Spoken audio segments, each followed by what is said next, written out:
to my charity, the Ealing Soup Kitchen. I was advised that you gave me.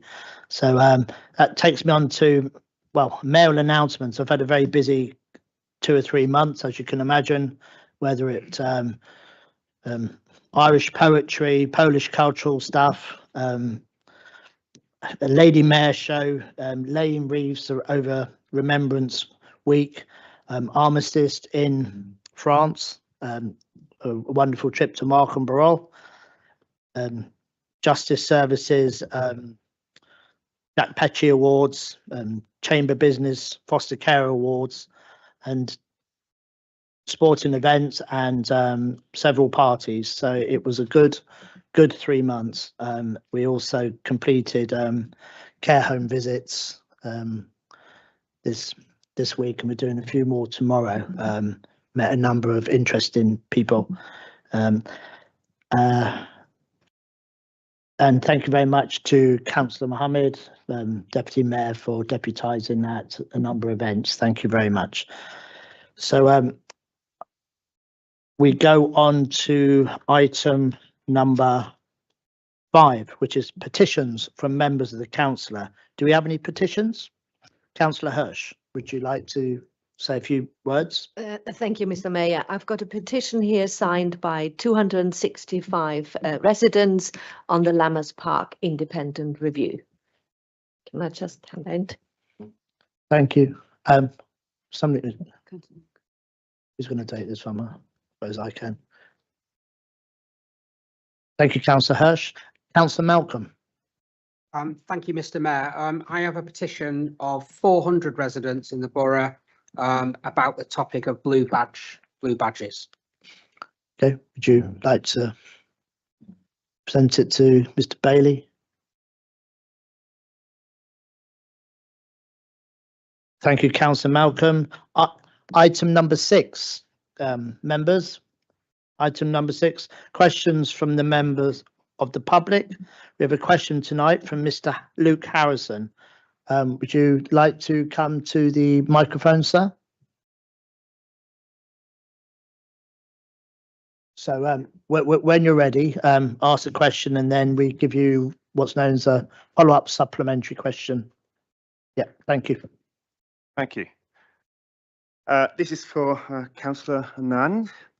The question is, 36 local residents to St Elmo Road raised complaints to Ealing Council about persistent late night noise impacting residents' health and antisocial behaviour, including 2 assaults from customers of Atom Cafe W3. What will the council do to limit the impact of this cafe on the lives of residents?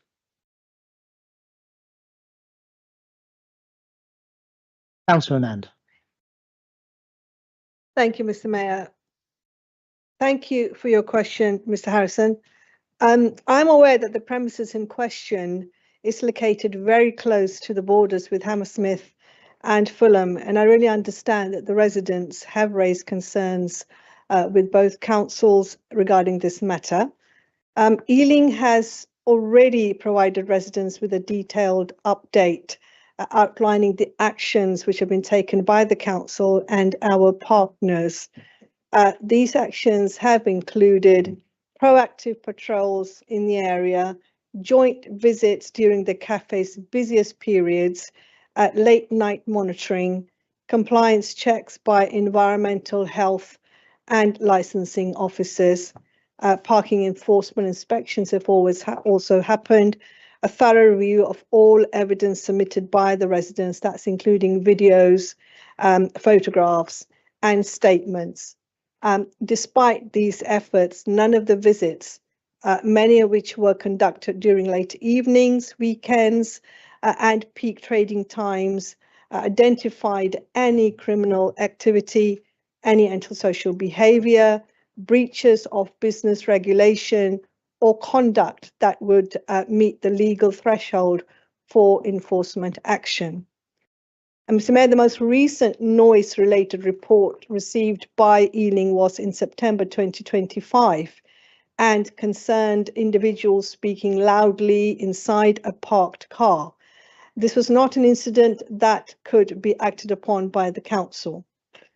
The cafe does not sell alcohol, does not provide regulated entertainment and has not been found operating outside its permitted hours. Consequently, there is no legal basis to review or restrict its opening hours, nor to take enforcement action at this time. The management of the premises has implemented reasonable measures, including regular evening litter picking on surrounding roads, employing security during busy periods, and encouraging customers to disperse considerately. Parking and traffic concerns have also been reviewed by both boroughs. St. Elmo Road falls within Hammersmith and Fulham's jurisdiction, and they are best placed to lead on any traffic calming or parking enforcement measures. Mr. Mayor, Ealing's parking services have conducted inspections and found no unlawful parking directly attributed to the cafe. Based on all evidence gathered and extensive monitoring, both boroughs have concluded there is no statutory nuisance, no breach of licensing or planning conditions, no verified antisocial behaviour attributable to the cafe, and no current legal basis for enforcement action. Thank you. Mr. Harrison, would you follow-up question, sir? Well, we, as residents, and I represent many residents, we dispute that there is no evidence of antisocial behaviour or the issues that we've been trying to highlight. We have provided much evidence, including video evidence, every weekend. Seems we're emailing photographs of illegal parking. We are aware that the cafe does employ someone to stand outside, but we see no evidence from taking any action. So we would like to know, please, what can you give us the information as when parking enforcement and so on have visited and what they've found, and give us exactly times and frequency, because we it goes against what we find, and we dispute that there is no evidence.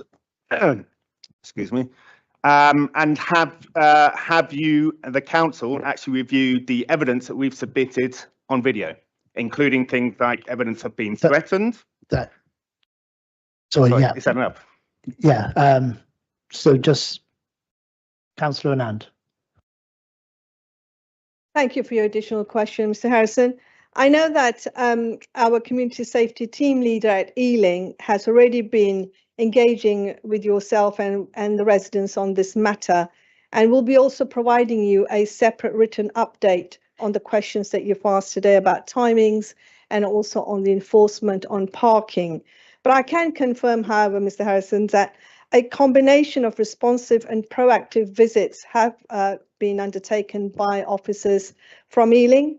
From a noise nuisance perspective, our noise team responded on 2 occasions to reports of noise nuisance occurring. In both cases, officers attended within minutes to make an assessment to provide feedback to the residents who called them. Our regulatory services officers also visited the premises proactively in the summer to undertake an inspection of the premises and engage with staff. Our parking enforcement officers have responded to calls relating to parking on double yellow lines.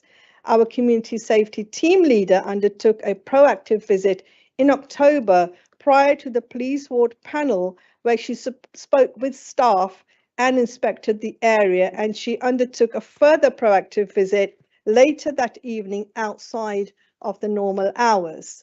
Our partners, Hammersmith and Fulham, last undertook a proactive patrols with the enforcement officers on a penultimate weekend of November, which included directed patrols as late as 11 p.m. The local police safer neighbourhood teams have undertaken proactive inspections of the area, and I note police have also responded to calls from concerned residents. None of these have resulted in any offences being evidenced. As set out, the case is now closed, Mr. Harrison. Ealing Community Safety has closed the case in the absence of any current offences or behaviours that would be actionable by the council. And I would reiterate any advice on reporting any specific offences or incidents of antisocial behaviour should they occur? Thank you, Mr. Mayor. Thank you, Councillor Nand. Thank you, Mr. Harrison, for your question, sir. Item number 7, appointments to committees. Are the appointments to committees moved? Yes, I move the appointments to the committees. Mr. Thank Mayor. you, Councillor Shaw. Are they seconded? Second. Councillor Boostil, are they agreed? Thank you, councillors. Item number 8, I have been advised that a member wishes to speak on this. Just be mindful of our time restraints today. Are the recommendations, community infrastructure, sorry? Move them first, okay, yes. Are the recommendations in the community infrastructure levy adoption report moved? I'd like to move. Thank you, Councillor Manro. To move, are they seconded? So seconded and reserve my right to respond. Thank you, Councillor Mason. Are they agreed? Okay, now I'll go to you first, Pat. Okay, in case you persuade people of some other course of action, Councillor Ball, stand by. Yeah, thank you very much, Mr. Mayor. I rise to support the introduction of Ealing's Borough Community Infrastructure Levy, but I do so with a mixture of relief that it is finally happening and anger that it has taken 15 years to get here. SIL was introduced nationally in 2010, the same year Labour took control of the council, though for some reason the current leader tends to ignore the 11 years under his predecessor. Tonight, Ealing becomes the last London borough to introduce a borough-level SIL. For a decade and a half, developers in Ealing have paid less than they would have paid anywhere else in London. During that time, thousands of luxury flats have been built, major schemes have gone ahead, developers have made substantial profits, while this council chose not to apply a levy that virtually every other borough treated as routine. The consequence is stark. Ealing has foregone around £6 million a year. Over 15 years, that amounts to approximately £90 million, money that could have funded better SEND provision, parks, temporary accommodation, or eased pressure on children's services and adult social care. Money that could have reduced council tax increases or helped deliver genuinely affordable housing. And this point is crucial, Mr. Mayor. Borough SIL cannot be backdated. Every development approved without it represents money lost permanently, not delayed, not deferred, but gone for good. No future decision can recover it. So while we in the opposition will vote in favour of SIL tonight, support does not mean pretending this delay was harmless. Delay on this scale is not a technical oversight, it is a political failure, and residents are entitled to know its cost. If this council is serious about fairness, it must stop loading financial pressure onto ordinary working people while letting developers off the hook year after year. Mr. Mayor, introducing SIL now is necessary, but the 15-year gap before doing so stands as a permanent reminder of what happens when this administration acts too late and at too high a cost to the people of Ealing. Thank you. Does anybody wish to exercise their right? I do, Mr. Mayor, and I sort of find it very dishonourable that the whips would agree that we would have moved this question straight to the vote, including Councillor Busuttil agreeing with the whips both from the Conservative and the Labour group, for Councillor Ball to showboat on, unfortunately, what are a series of complete mistruths. Because the reality, Mr. Mayor, is when the Tories and the Liberal Democrats in coalition brought in the regime of community infrastructure levy in 2010, the specific intent of that legislation was to constrain Labour councils from the ability of raising infrastructure monies via Section 106 agreements. It was a naked political attempt by the Tories, with the full collaboration of the Liberal Democrats, to give bungs and cashback to developers by circumnavigating the ability of local authorities to rightly negotiate the maximum amount of money possible from developments to be able to invest them in the things that residents need: GP surgeries, schools, improvements to parks and open spaces. It was because of the relentless efforts of Labour in opposition and Labour councils across the country, pointing out the fundamental unfairness of the way that the community infrastructure levy legislation was introduced, that finally forced the government to be able to amend and shift the rules. We also, thanks to a Liz Truss government, exist in a completely different world than that we did when SIL was introduced in legislation in 2010, insofar as that because the interest rates are disproportionately higher than they would have been had it not been for the disastrous attempt by Liz Truss to effectively bring the pension funds of this country to their knees, that the housing market has completely collapsed. So when we said in 2022, as an administration, that we would introduce a community infrastructure levy under its new regime with the flexibilities that it now has to be able to apply a developer tax to developers, that is precisely what we have done. Alongside our commitments to bring forward a new local plan, alongside our commitments to make our planning processes the most transparent that they have ever been, and the most conducive to the growth of our borough, whilst also protecting the heritage of the great place that we call our home. So I'm afraid, Councillor Ball, you need to go back to your own government's intent in 2010 to pull the wool over the eyes of the people of this borough in taking from them the money that was owed to them, just as you did as a government take the money that was owed to the people of this borough through your collaboration with the Conservatives. It is Labour that is delivering for this borough. It is Labour that is on the side of residents. Okay. Thank you, members. Time, please. Are the recommendations report agreed? Agreed. Agreed. Anybody wishing to disagree? Nobody has indicated. Thank you. Item number 9, Treasury Management, quarter number 2, 2025 to 26. Are the recommendations noted? We note the recommendations. We go to item number 10, questions from members of the council. Now, the time I've got is 7:30 on the dot, so to speak. 30 minutes are allowed. So order of questions. Councillor Hirsch and Councillor Hirsch. Thank you, Mr. Mayor. Residents suffer from an e-bike invasion, blocking pavements, roads and driveways. While we support active travel in our borough and we see there's an increased interest, what does the portfolio holder plan to actually bring some kind of order into this chaos on our pavements? Thank you. Councillor Driscoll. Thank you, Councillor Hirsch. You're right to mention active travel. Active travel is a key priority for Ealing, and hire bikes play a vital role in reducing car dependency. One operator reports that over 20% of users have never cycled before and 60% cycle more after using hire bikes. 49% of 18 to 34-year-olds in London use shared e-bikes once a week, which is a huge benefit for modal shift. To support this shift, the council provides free cycle training, bike maintenance sessions and a whole range of other activities to make cycling more accessible for all.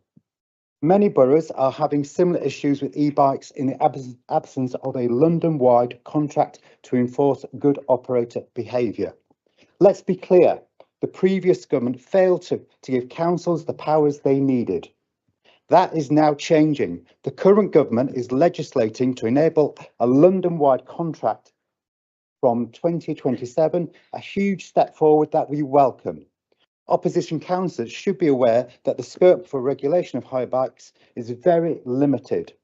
In the meantime, it has become clear that individual boroughs' enforcement is needed.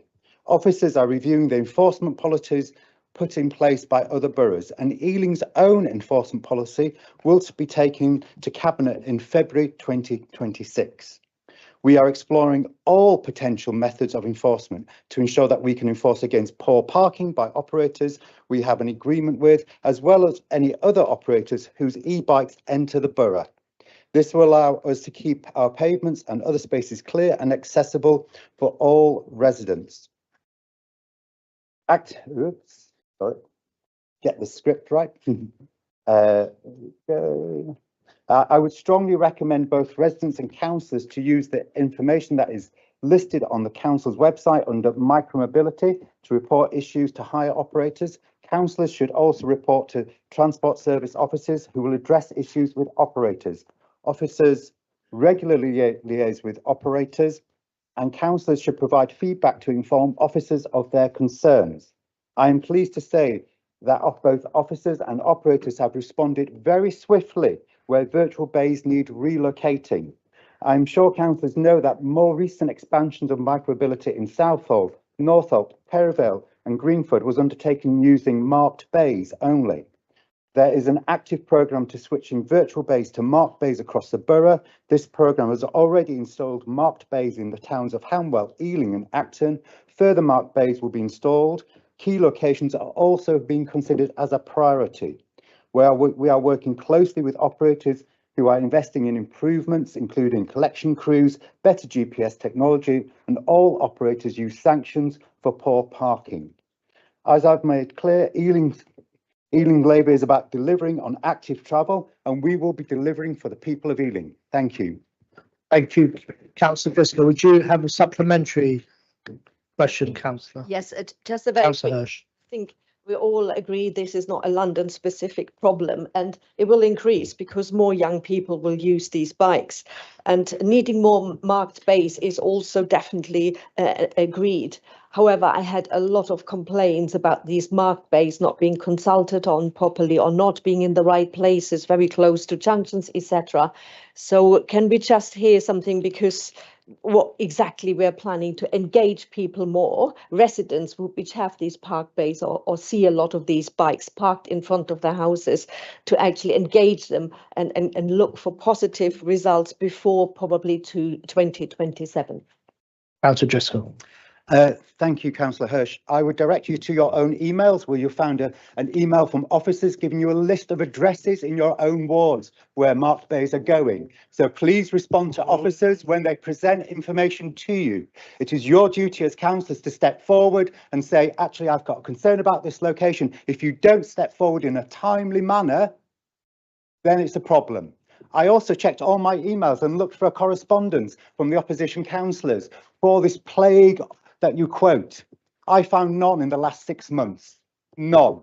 Oh. Unless you're reporting, how can we act? If you report to transport officers and you don't get a response, then please escalate to myself. But as yet, I've got none from the opposition about poor parking. Shame. Please do escalate. Shame. I would like to thank the councillors who do report actively, do report to transport services, do escalate to myself if necessary.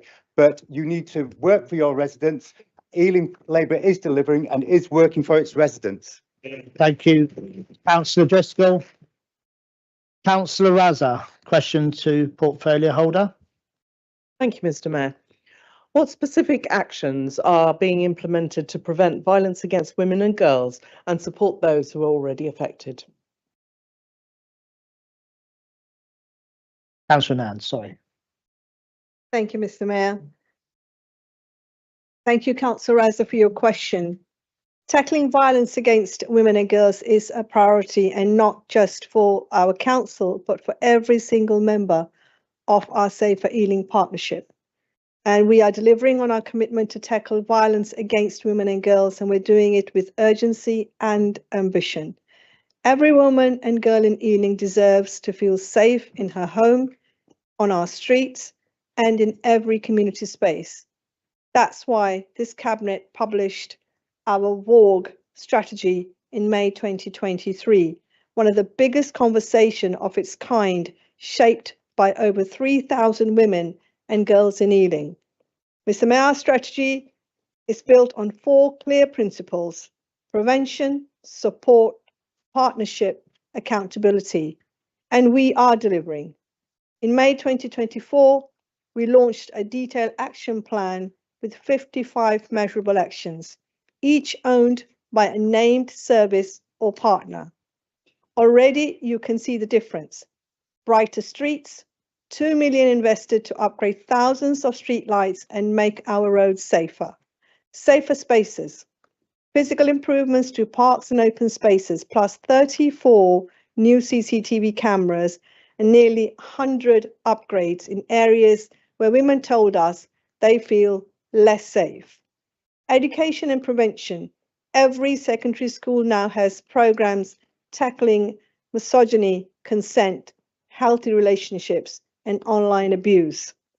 Targeting predatory behavior, new licensing conditions and training for premises managers to stop offending before it happens. And we are not stopping there, Mr. Mayor. Ealing is now a white ribbon accredited organisation. And over the 16 days of activism, we delivered 21 events across the borough, because this is about changing culture as well as changing streets. Ealing is proud to be a white ribbon accredited organisation. We're delivering real change, but there's still work to do. Together, through the Safer Ealing Partnership, we'll keep driving forward with this mission, because safety isn't just a policy, it's a principle. And with your support, we will keep making Ealing safer for every woman and girl. Thank you, Mr. Mayor. Thank you. Councillor Wall, Ray Wall, supplementary question. Thank you, Mr. Mayor. Can the portfolio holder update on the measures the council has taken to improve safety in our communities? Thank you, Councillor Wall, for your question. We are delivering innovative measures that make a real difference to safety in our communities. Ealing is leading the way. Women's Well Zone, a confidential women-only space supporting women with complex needs, funded and is continuing to grow. Mattock Lane Safe Zone, protecting women from harassment and intimidation when accessing healthcare. So successful, it's now been replicated in national legislation. Ealing are the leaders on this. Borough-wide public space protection order, renewed this year, giving police and council patrols the power to intervene early when intimidating or antisocial behaviour occurs. Mr. Mayor, these are bold, practical steps that put safety first, and they sit alongside our wider work. Brighter streets, safer parks, stronger partnerships, because safety isn't just about enforcement. It's about prevention and support. We're delivering change that residents can see and they can feel, and we'll keep going on until every community in Ealing feels safe and strong. Thank you, Councillor Anand.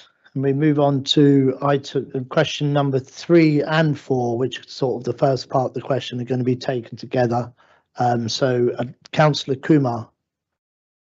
Thank you, Mr. Mayor. How much taxpayer money has been lost in the uncompleted buildings begun by Henry Construction Projects Limited at Dean Gardens, Wood End, Shackleton Road, Evesham Close and Norwood Road? Councillor Ball. What is the estimated total cost to the council of the construction and then demolition of the Maitland Yard and Dean Gardens residential scheme in West Ealing? Councillor Manro. Thank you, Mr. Mayor. Thank you, Councillor Ball and Councillor Kumar. Look, the collapse of Henry Construction was a private sector failure, which will have financial implications both for the public sector, both in Ealing Council and other councils and other private developers. At the point of collapse, Henry Construction was building 60 sites when they collapsed, including 2, one in Perivale that people are aware of, which is a build-to-rent scheme, and one in West Ealing. So there were 60 areas where there will be a major loss. It was over £500 million. That was the kind of figure people were talking about. The financial cost to the council will only be crystallised at the point at which the council either takes a decision to appoint a contractor to rebuild the homes or finds another way forward. Until then, the adverse financial implications to the council of these sites can't be established. It's also, let's be clear, the administration is focused on delivering homes and regenerating West Ealing. Not playing politics with commercially sensitive figures. We are currently seeking authority to tender a contract for the works at Dean Gardens, and at this stage it would be wholly inappropriate to disclose figures that could undermine the procurement process and cost taxpayers more money.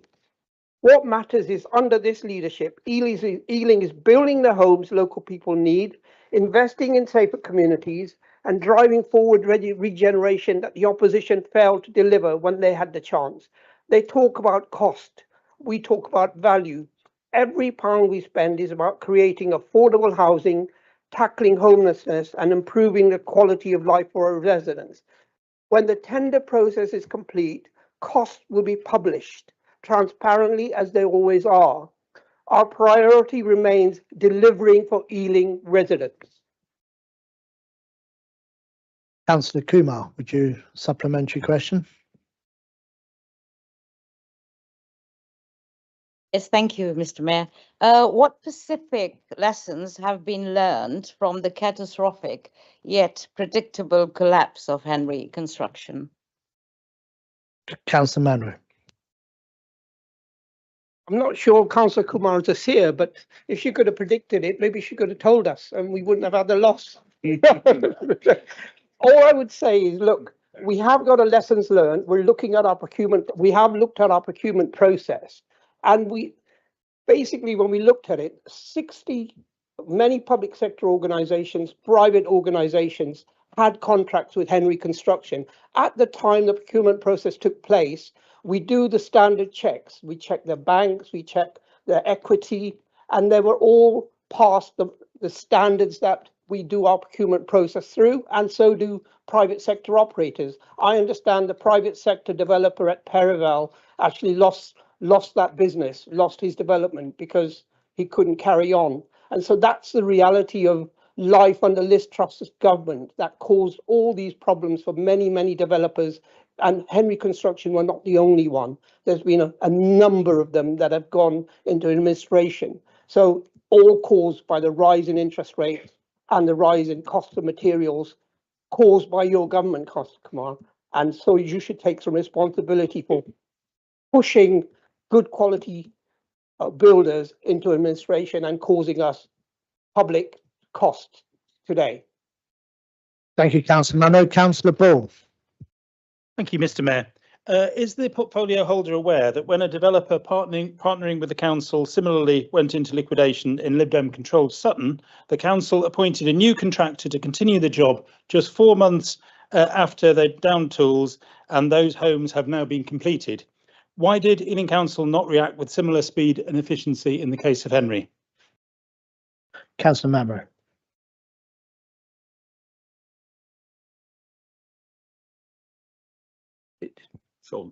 It's on. As you would know, every site is different. So the contractor in West Ealing, the housing association, they hadn't got out the ground, so they did it very quickly. The one in Perival took quite a long time because it's half built.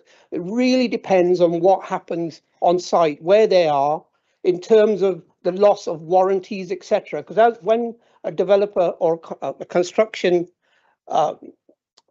a builder goes under and into administration, sometimes all the documents are lost. So there's issues around warranties, issues around insurance. And also I would say to you, although I think I'll say it, there were many subcontractors on site that lost a lot of money.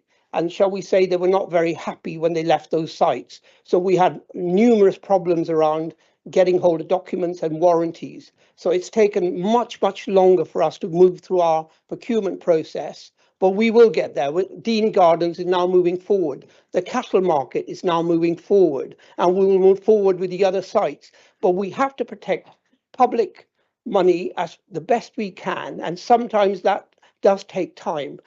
I'm not sure what the situation in Sutton was, but it may be they were only building 5 or 10 homes and not a big development like we were. So I'm not sure. Thank you, Councillor Manro. Councillor Corday, you have a question to the portfolio holder? Yeah, thank you, Mr. Mayor. Can the portfolio holder provide an update on Ealing Council's enforcement activity to clamp down on an illegal and illicit goods being sold across the borough? Councillor Nagpal. Thank you, Councillor Cordier, for your question. Ealing Council maintains a tough approach to tackling illegal and illicit goods on our high streets.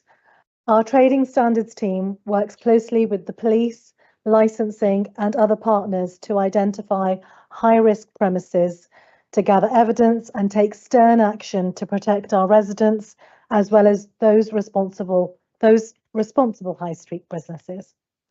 Last month, I saw firsthand our enforcement team in action when I joined a raid on 5 businesses that our team suspected of illegal trading.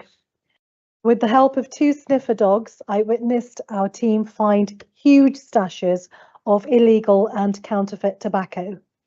They seized almost 3,000 packets of cigarettes, 6.5 kilos of rolling tobacco, nearly 30 kilos of contraband shisha, and 330 illegal vapes, which do not meet UK safety standards. Investigations are ongoing and all illegal products will be destroyed. And that was just one day of enforcement with dogs last month. Across all of our dog days in 2025, we've seized significant amounts of illegal goods, approximately 80,000 cigarettes, 38 kilos of shisha tobacco, 8 kilos of hand rolling tobacco, and 760 illegal vapes. But that's not the only tool in our arsenal. We've been using test purchasing to verify intelligence and support investigations, particularly where there are indications of young people accessing illicit products. 64 such test purchases have been undertaken this year. I joined one over the summer, resulting in 12 illegal sales. Any failures are treated as aggravating factors and prompt proportionate enforcement, which often includes license reviews where applicable. External funding is also helping to strengthen our hand in enforcement too. Public health inequalities funding supports work on illegal vapes and illicit tobacco, enabling targeted enforcement and communications to deter sales and raise awareness of risks. In addition, the team has secured funding from the National Tasking Group to resource a full-time coordinator. This role will establish a multi-agency plan to tackle large-scale counterfeit and unsafe goods, schedule days of action, align evidence gathering, and report measurable outcomes in Ealing. Our enforcement results in outcomes. This year alone, 14 cases have been or are currently progressing through the courts. In one case, the court made a confiscation order of £228,000 against an individual involved in illicit tobacco trade. Thank you, Councillor Nagpal. Councillor Kingston, do you have a supplementary question? I do. Can the portfolio holder tell us about the wider enforcement work of Ealing Council to drive up safety and standards across our borough? Thank you, Councillor Nagpal. Thank you, Councillor Kingston, for your question. Protecting public health through rigorous food safety standards remains our core priority. Our officers carry out inspections, respond to complaints, and take decisive action where businesses fail to meet statutory standards on food safety. This approach ensures that residents can have confidence in the hygiene and integrity of food sold across the borough and drive up quality to add to Ealing's fantastic food offer. There are currently 13 prosecution cases that have either concluded in court or are awaiting hearings. These prosecutions cover serious breaches such as inadequate hygiene practices and risks posed to consumer safety. Penalties imposed by the courts have also been significant, with fines already totaling nearly £200,000 since the beginning of the year, including cases in high-risk sectors such as manufacturing and wholesale. A standout case involving a Park Royal food manufacturer, which was fined £100,000 for serious hygiene breaches, including rodent droppings. The team has also issued 32 hygiene emergency prohibition notices, requiring businesses to cease trading immediately due to significant public health risks. In addition, 62 improvement notices have been served, requiring businesses to make necessary improvements. These outcomes underline the Council's commitment to holding businesses accountable and maintaining high standards in the food sector. Alongside prosecutions, our team continues to focus on education and engagement. Our free food advisory service works with business to improve compliance and reduce risk. This balanced approach combines robust enforcement with support for responsible operators. These actions protect our residents from harm, safeguard public health, and support legitimate businesses. By combining strong enforcement with education and partnership, this council is ensuring that our communities remain safe and that consumers can have confidence in the goods and food available across our borough. Thank you. Thank you, Councillor Nagpal. Councillor Lauren Wall, you have a question to the portfolio holder? Thank you, Mr. Mayor. Can the portfolio holder update on the council's work to improve and expand green spaces and community spaces across the borough? Councillor Hashani. Thank you, Councillor Wall. We're delivering new parks, open spaces and community hubs that make Ealing a better place to live, and we're committed to going further. Plans are progressing on us creating 10 new parks and open spaces. Just to recap, Acton Central opened in October 23, Pear Tree Park in July 24, Green Quarter Phase 2 in February 25, South Ealing Park Cemetery reopened this September after major improvements and rewilding. Glade Lane and the Southall Wellbeing Way are now fully opened, while Blacklands in Greenford and Occupation Lane in South Ealing are under construction and set to launch early next year, with Windmill Lane scope for delivery in 26. And Warren Farm, which we'll talk about later on this evening, is moving towards a local nature reserve status, and Twyford Abbey, the 10th site, will follow in 26. So we said we'd create 10 new parks, and we're delivering on creating 10 new parks. Since March 22, we've also opened 9 community growing spaces, many in partnership with local groups. And we're working with Apple, the charity, to create the 10th site at Acton Park. These spaces are vital. They give residents the chance to grow fresh fruit and vegetables, spend time outdoors, and connect with people of all ages and backgrounds. We're also expanding Ealing's allotment provision. We're now one of the highest in London, with 60 sites available at affordable rates, which is less than £2 a week or under £1 for concessions. And this work, as we know, promotes healthier lifestyles, strengthens community ties, and supports sustainability across the borough. And we're committed to increasing community spaces through our community managed libraries projects and beyond. At present, we're developing a borough-wide community asset mapping process to catalogue local resources, people, skills, organisations, and physical spaces such as parks, libraries and sports grounds. And we're starting in Greenford and rolling this out across all towns, which will give residents a greater visibility of what spaces and activities exist in their area and how they can use them better.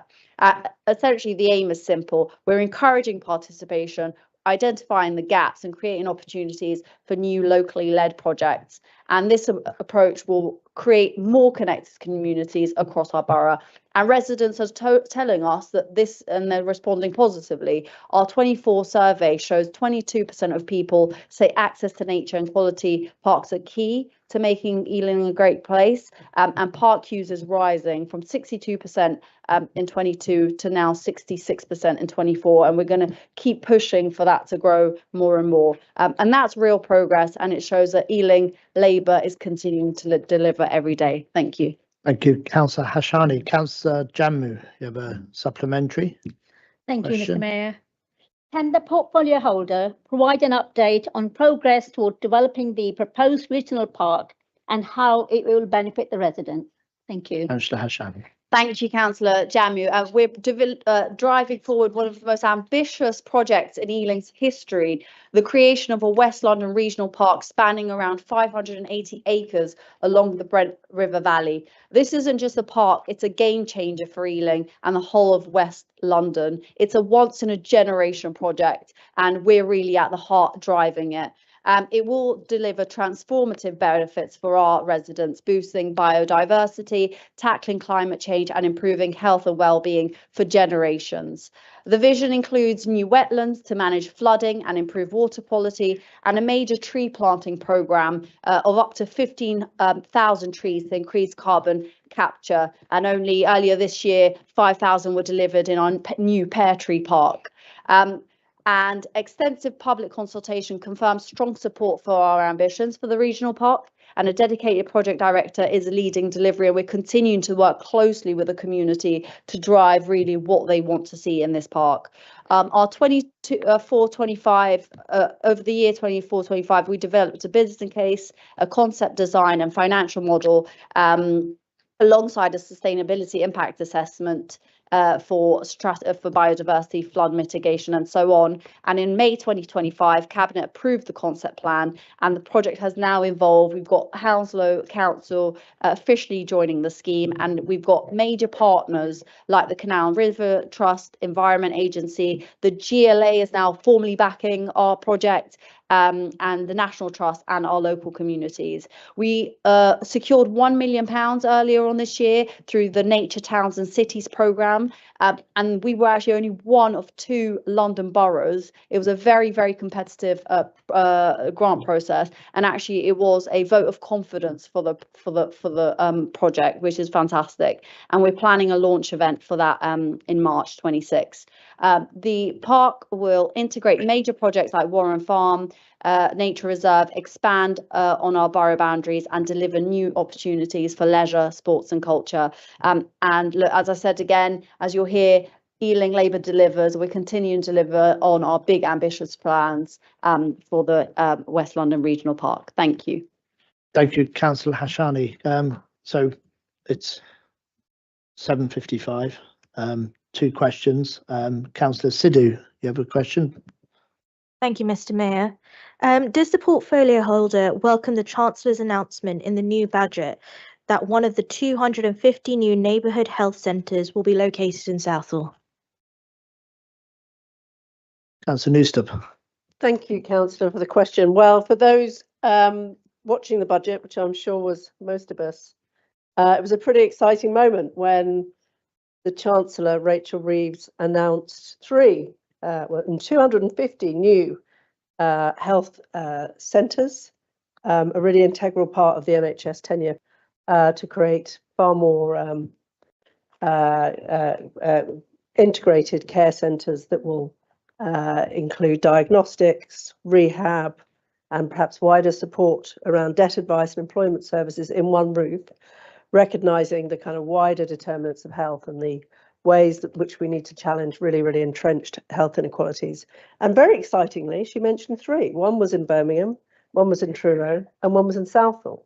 So I strongly welcome her decision to invest so heavily in these really, really important neighbourhood health centres, but also to cite one at Jubilee Gardens in North Southall. It's a really, really important area that we need to invest in. We know that we have some of the worst health outcomes for our residents, and I absolutely welcome it. So thank you for the question. Thank you, Councillor Newstab. Councillor Anand. Praveen. Thank you, Mr. Mayor. Could the portfolio holder please advise how much money the council has invested in public health since May 22? Thank you. Councillor Newstab. Thank you, Councillor Anand, for the question. Since May 2022, I'm delighted to say that we've invested around about £100 million through the core public health grant. An additional £10 million has come from national funding, which has been very specifically targeted at substance misuse, rough sleeping and smoking cessation. And we, as highlighted in our annual Health of the Borough report, this allows us to invest heavily in different services, projects and programmes to improve health and well-being that go well beyond the existing public grant. I mean, we can amplify the work that we already do. This is a key part of our commitment to tackling those health inequalities I spoke about earlier and delivering better outcomes. And a few of those areas that we really, really want to focus on really around prevention, integrating the care at a community level and ensuring health of communities. And we've seen lots of investments in things like school health improvement teams to improve readiness for school, employment opportunities initiatives to help people with health conditions back into work, supporting some active travel, and also a significant amount of investment into our voluntary sector to support community connections, health and wellbeing, and all of the work that they do on our behalf to support Ealing residents. Thank you so much for the question. Thank you very much, Councillor Newsab. Thank you, members. Great timing. Item number 11, the opposition group motion for debates.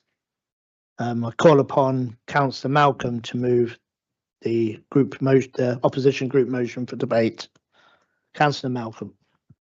Thank you, Mr. Mayor. A few years ago, Warren Farm and its flora and fauna were threatened. Ealing Council wanted to add sports facilities. Not a bad thing usually, but position them in such a position they were going to cause the most ecologically important sites in London and threaten them. After an ever-growing number of petitioners, 2 call-ins, over 2,000 people outside Percival House and the Town Hall, a heated call-in where it was shown live across the road in the cinema, the council realised it had to make a turn, and we supported that. Until recently, we and the 26,000 petitioners understood that the full 24.8 hectares will be encompassed as part of the Warren Farm Nature Reserve. In fact, both the mentioned cabinet meetings stated that, with the diagram, the map and the red line issuing the boundary. Even the portfolio holder thanked me at a cabinet meeting recently to support the Warren Farm Nature Reserve. But more recently, there was a cabinet update report which shed new light possibly on this particular topic. It referred to a smaller nature reserve of 20 or 22 hectares, not the agreed 24.8. The leader admitted when I asked him at the end of that particular question that it was a typo. But sadly, the report itself wasn't changed, just that a note was added to the subsequent meeting. If you then look at the Labour amended motion, which we have before us on the papers here, we can see they've changed the word, they've used the phrase vast majority, which is not really very clear, compared to all. So we're losing a share, probably 20% of the reserve that will become the Warren Farm Nature Reserve. A smaller Warren Farm Nature Reserve would increase the encroachment from sporting activities due to the lack of a buffer zone between floodlighting and wildlife. This would reduce the effective rewilding meadow area and risk many of the endangered species, including the skylarks. There has also been a big delay. We're meant to be a few months after, we would have applied to Natural England to do that. And we're now many months past that. And many residents have asked me and other councillors why. Can the administration be clear as to whether it's going to apply for all the 24.8 hectares of Warren Farm to be rewilded and protected, and put this in black and white? And the Lib Dem amendment later will specify that you do that, and we will agree with it if you do that. Or has there been a change of plan behind the scenes, or are you trying to push it till after the local elections? The Lib Dem amendment would mean that all of those 24.8 hectares, which is what you had as your current policy over the past 2 or 3 years, as the Warren Farm Nature Reserve, not a vast majority, which could be 60 or 70 or 80. You're losing that land, which will be protected. This will protect the skylarks. So you really should follow the amendments and vote that through, and we will support your amendment. Thank you, Councillor Malcolm. Councillor Zizamos, you want to second the motion?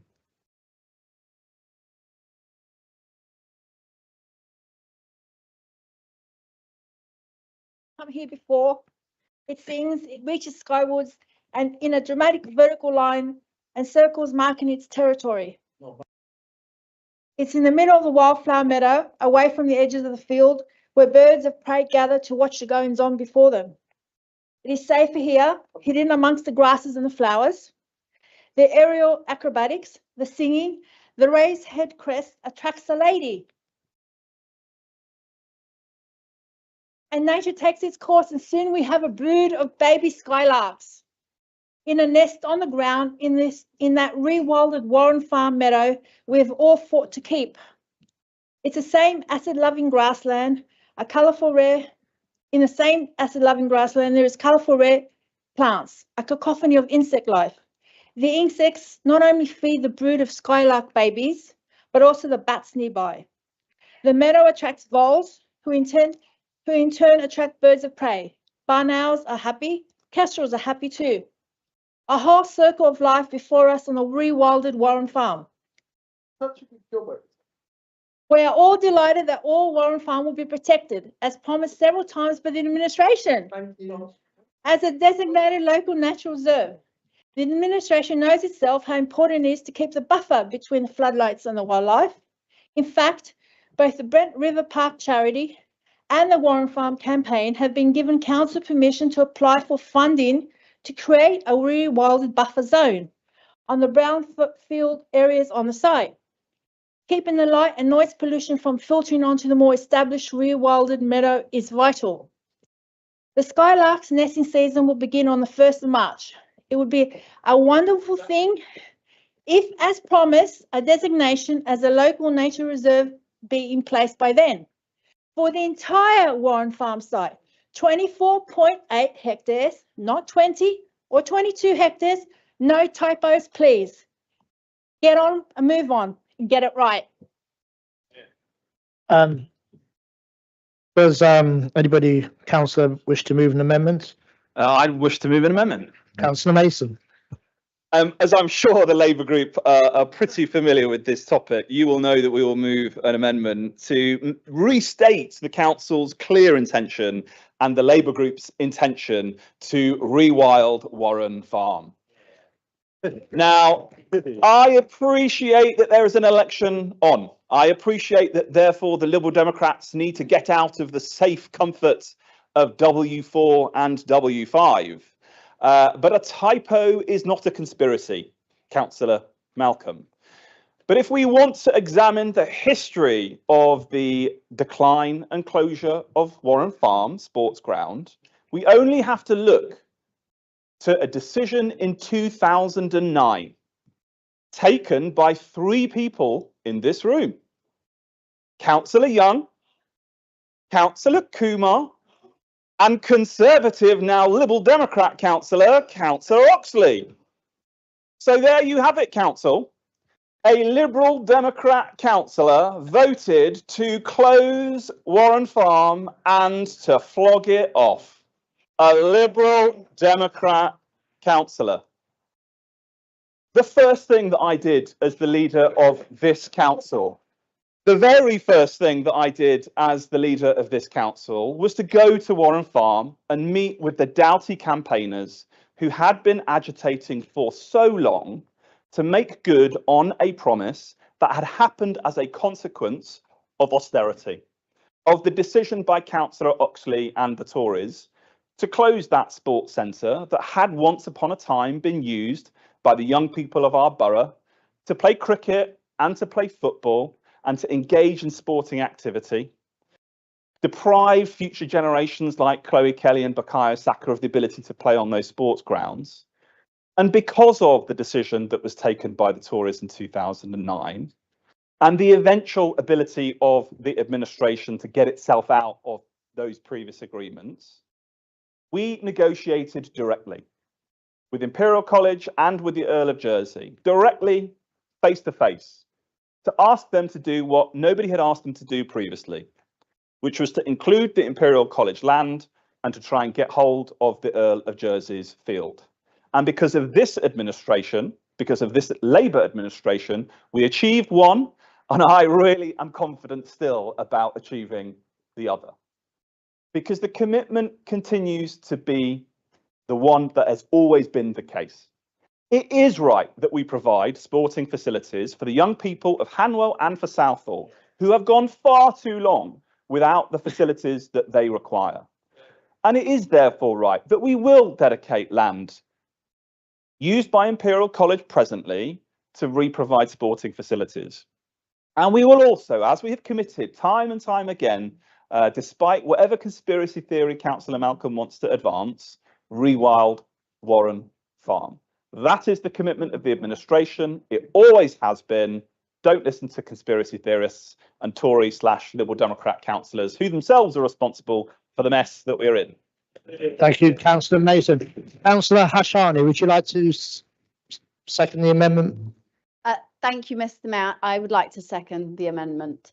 And Mr. Mayor, I think even the Skylarks at this point can recite that all of Warren Farm will be nature reserve. You know, Lordy Lord. Look, this year we've made significant progress and tangible progress towards delivering on our ambitions.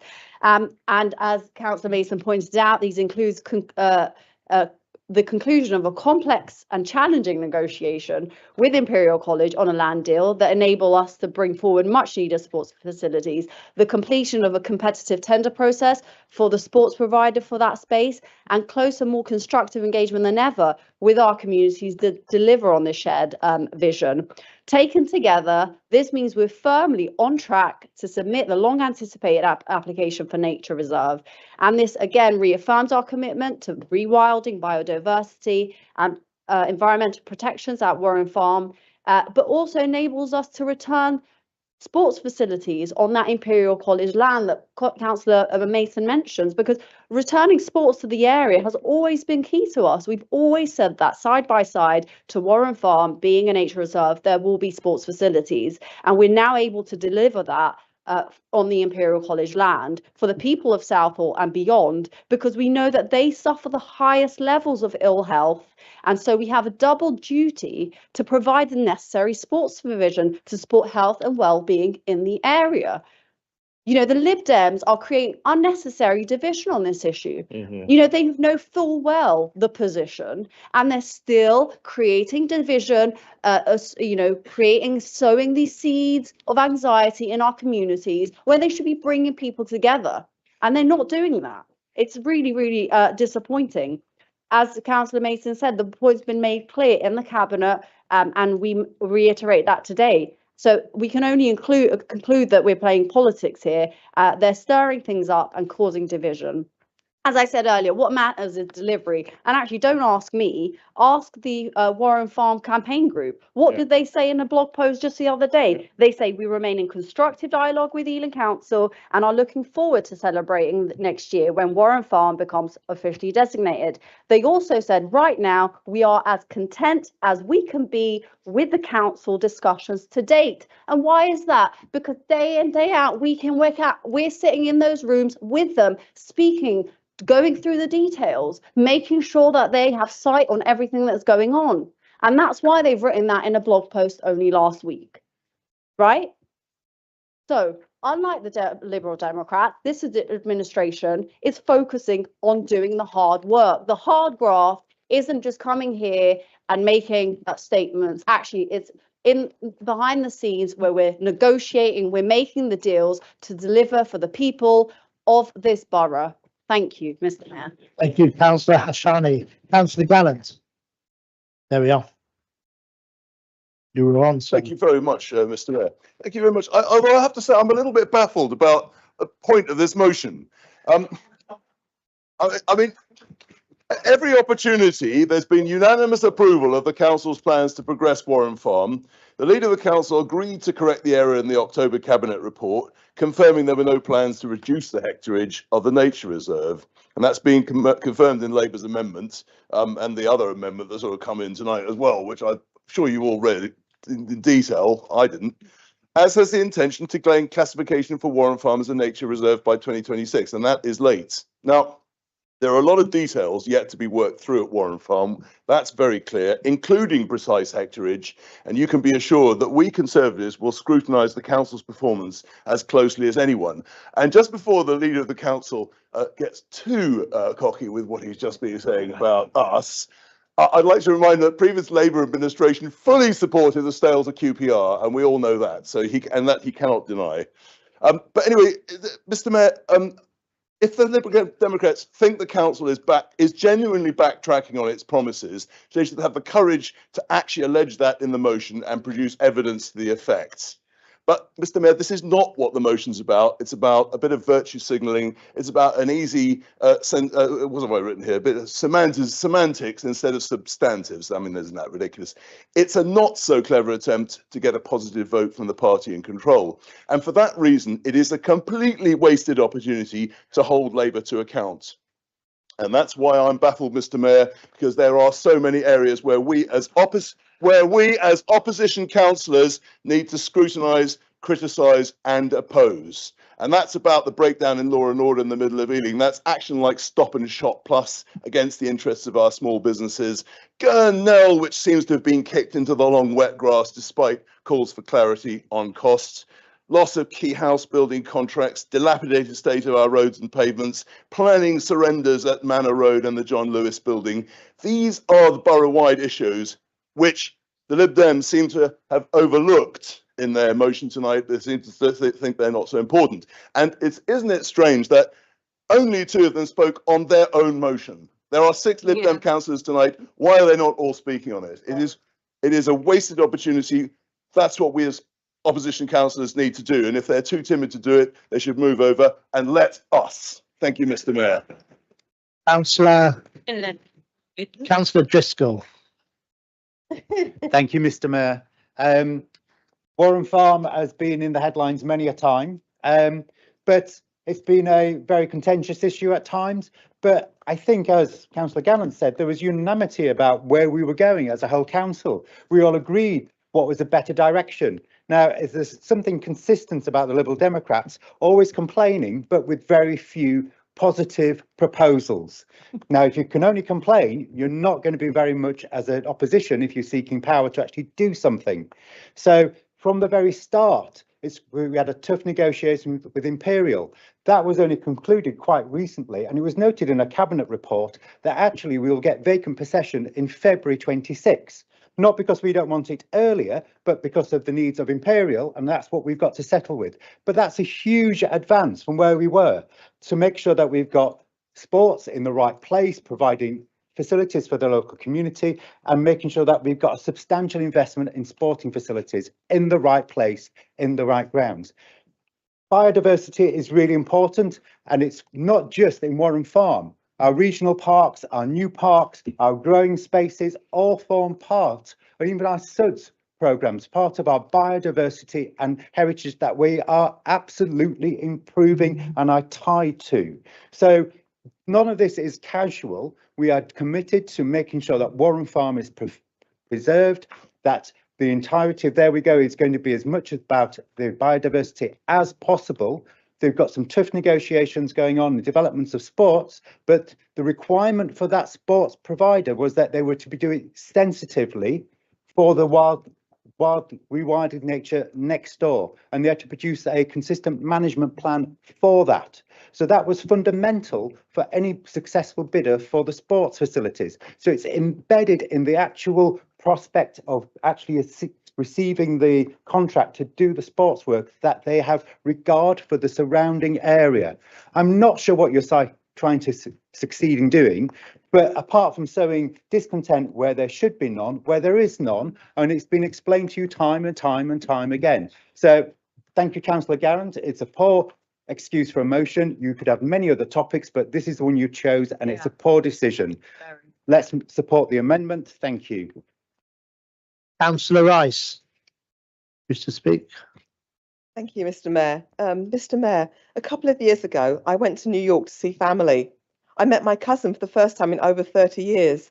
She was working with her boyfriend in the Catskills Mountains in New York State, and caring for nature was their profession, whilst their specialism was birds. Of course, I wanted to impress my wonderfully cool New York cousin, and so I told her all about the beavers which had moved down the road from me. And I also told her and her boyfriend all about Warren Farm, and I showed off all my knowledge about the skylarks. I had to mention how we in Ealing had aspirations to combine the site with sports facilities. My cousin and her boyfriend did understand how it was possible to compromise and also accommodate the demands to use the space for sports, whilst protecting the skylarks and other inhabitants. Compromise has been key to the success of our plans for Warren Farm. We listened. We are on the side of residents. And whilst we defended the necessity to offer additional sporting facilities for Southall, at a time when football for girls and women was on the ascendancy, and when cricket reigned supreme for so many in the community, we heard the call that here in Britain, Skylark numbers have dropped by 61% in the last 40 years. I chaired the scrutiny panel which looked at rewilding, and the panel enjoyed a marvellous day trip and bus tour of Ealing's parks, allotments, community farms, and of course, Warren Farm too. And we had the opportunity to hear nature's case while standing in Warren Farm. We put forward recommendations to protect nature there. Recommendations from elsewhere also meant that we went back to Imperial College and negotiated to take over the lease of their land without payment. And that meant that brand new and affordable sporting facilities will have a future there. And the skylarks and every other creature and species will thrive in the nature reserve. It makes sense. This motion can be welcomed by all sides of the chamber if it offers an opportunity to celebrate our Ealing Labour commitment to deliver the Warren Farm project and designate the vast majority of the site as a nature reserve. Our policy is to adopt the Warren Farm Nature Reserve by the target date of Q3 2025 to 26, and we will implement our plan to achieve just that. We are on the side with our community stakeholders, working together with Ealing Council on this, and I'm delighted to see that that is happening due to the hard work and dedication of our officers and the volunteer heroes, including those who ensure our beavers flourish. To all those playing a part in making this happen, Ealing Labour is on your side. The one thing we have all learned about the skylarks is that they nest in the ground rather than in the trees. They love their open landscapes. So just remember to watch where you walk when Ealing Labour delivers our new nature reserve in Warren Farm, and ensure you don't disturb the skylarks nesting. Thank you. Thank you, Councillor Rice. Councillor Johnson. Thank you, Mr. Mayor. I think it's the first time ever I've seen a motion that talks about typos. I don't know what's wrong with them. I think Councillor Gallant is quite right.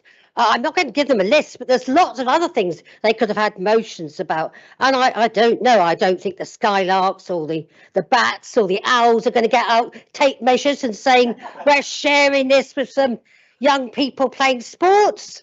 I think you should just be pleased. I fully support this amendment. I really don't know what's wrong. Now, once upon a time, Gary Malcolm asked me how I thought the Liberals were doing in opposition and what marks I'd give them. Well, tonight, I'm afraid, they're going to get 1 out of 10 because really they need to talk to each other about what they're doing and how they're going to be an effective opposition. So I think we're very proud of this.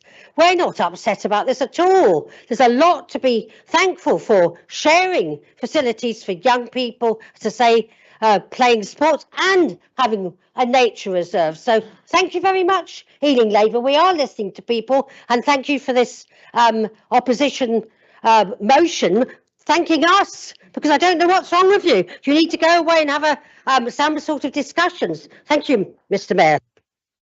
Thank you, Councillor Johnson. Councillor Newsted. Thank you so much, Councillor Johnson.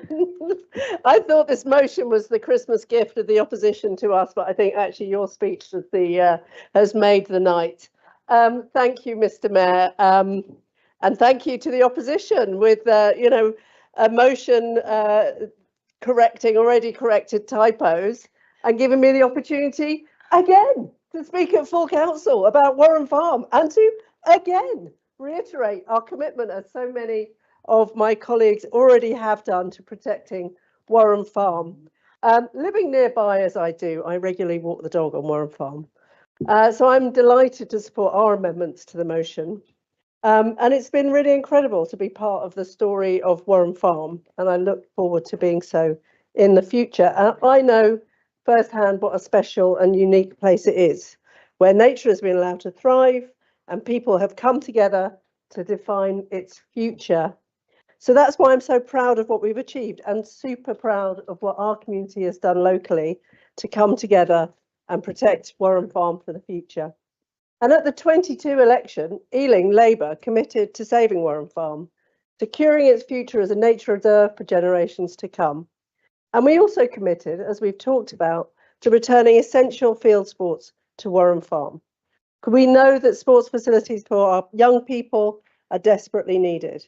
And since the last election, Labour in power has delivered on that promise, working with local people to shape the vision. And one of my proudest moments in the time that I've been a councillor was being part of the team that announced the deal to secure the adjoining land from Imperial College. And that deal means that all of Warren Farm, no typos required, but can become a nature reserve, while still delivering on those sports facilities for Southall and Ealing. So I think we're making a clear statement that nature and community wellbeing can go hand together, hand in hand. And so really, unlike the opposition, who can really only talk about Warren Farm, and we're still unclear if they actually know where it is, Labour delivers, and it's Ealing Labour who've done the work to secure its future. So if you haven't already, I'd love to welcome you to Warren Farm to enjoy the special place that it is. I can recommend some pretty decent pubs in my nearby ward of Hanwell Broadway too. And so while the opposition quibble over typos and talks about Warren Farm, Labour delivers Warren Farm. They offer words and we offer action. So no more typo conspiracies, please.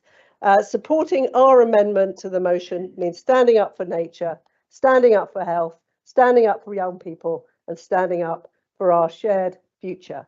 We promised it in 22, we confirmed it in 24, we've confirmed it again, and we're delivering it now because Ealing Labour is on your side. Thank you, Mayor. Thank you, Councillor Wooster. Councillor Mason, you wish to sum up the amendment?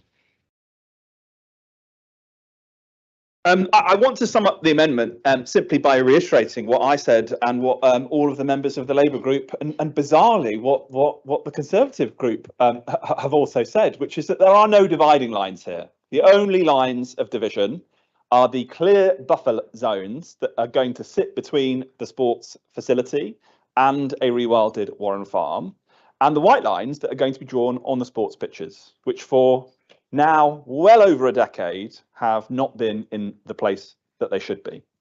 What I will also say is that we're about to experience the bizarre indignity of a lost Liberal Democrat opposition who, not really having spent the last last 4 years in opposition and not really being prepared for what it might be to run a council either, and they are so woefully underprepared, we're now going to suffer the indignity of having to have another debate because they are going to wish to move an amendment to a motion, an amendment that we as the Labour group are going to agree shortly. I'm sure we will.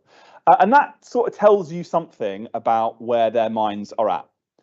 Their minds aren't behind the residents of this borough. Their minds aren't behind nature. Their minds aren't behind the need to address public health concerns of our young people. They are simply and wholly interested in procedural irregularity and typos. It is a shocking shame that they would concentrate so much on those challenges. There are plenty of challenges that we face collectively as a borough. We're going to talk about it in the Labour group motion and our track record of delivery. But let's be really clear that time is up for conspiracy theory and for subterfuge and for pushing people off into various different directions when no disagreement actually exists. Take Councillor Hashani's word for it. And don't just take her word for it. Take her reassurances from the very Warren Farm campaigners themselves, for whom we've been in active dialogue for the duration of this administration to get to the position of being in the best of both worlds.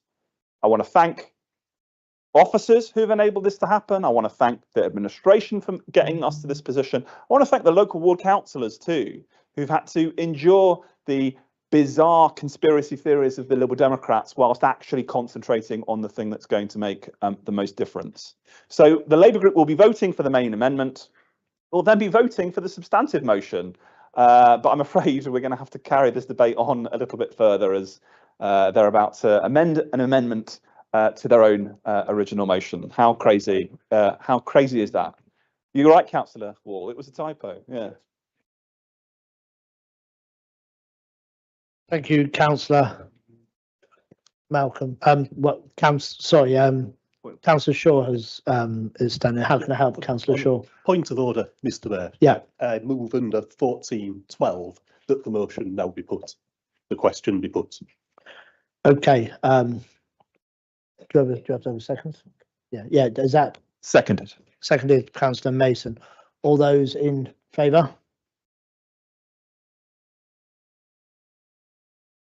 Okay. And all those against? Okay, so that's carried. So yes. Councillor Malcolm, would you like to sum up the debate, sir? On the motion as amended by Councillor Mason and Councillor Hashani. I wasn't due to speak, but I will do. A number of councillors have said the right things by saying all of Warren Farm will be rewilded, and that's welcomed. That's what all of us should want, and that's what we've said in council, all parties, over the past 2 years. However, why will you not put it down in black and white, saying the vast majority could be 60%, 65%, 70%, 75%, 80%, and that loss is going to harm the skylarks and harm the wildlife on Warren Farm. Therefore, you should put in black and white the words all and not vast majority. It doesn't say that. So that is what the amendment says. It's a very simple amendment. You've said the right words tonight, most of you, but put it in black and white so we know that for sure. Thank you, Councillor. We now go to the vote on the amendment. All those in favour?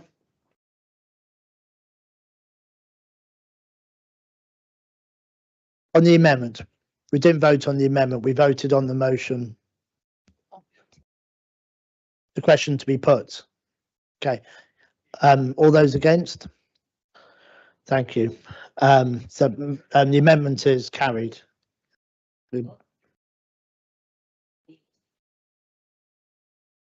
Okay, all those in favour? This one.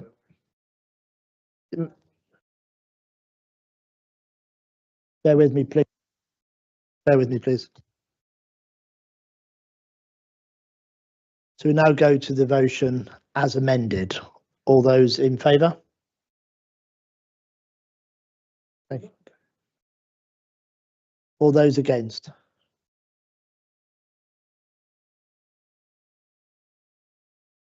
Okay. Just for those who are not in the room, was there any abstentions? None. Okay, thank you.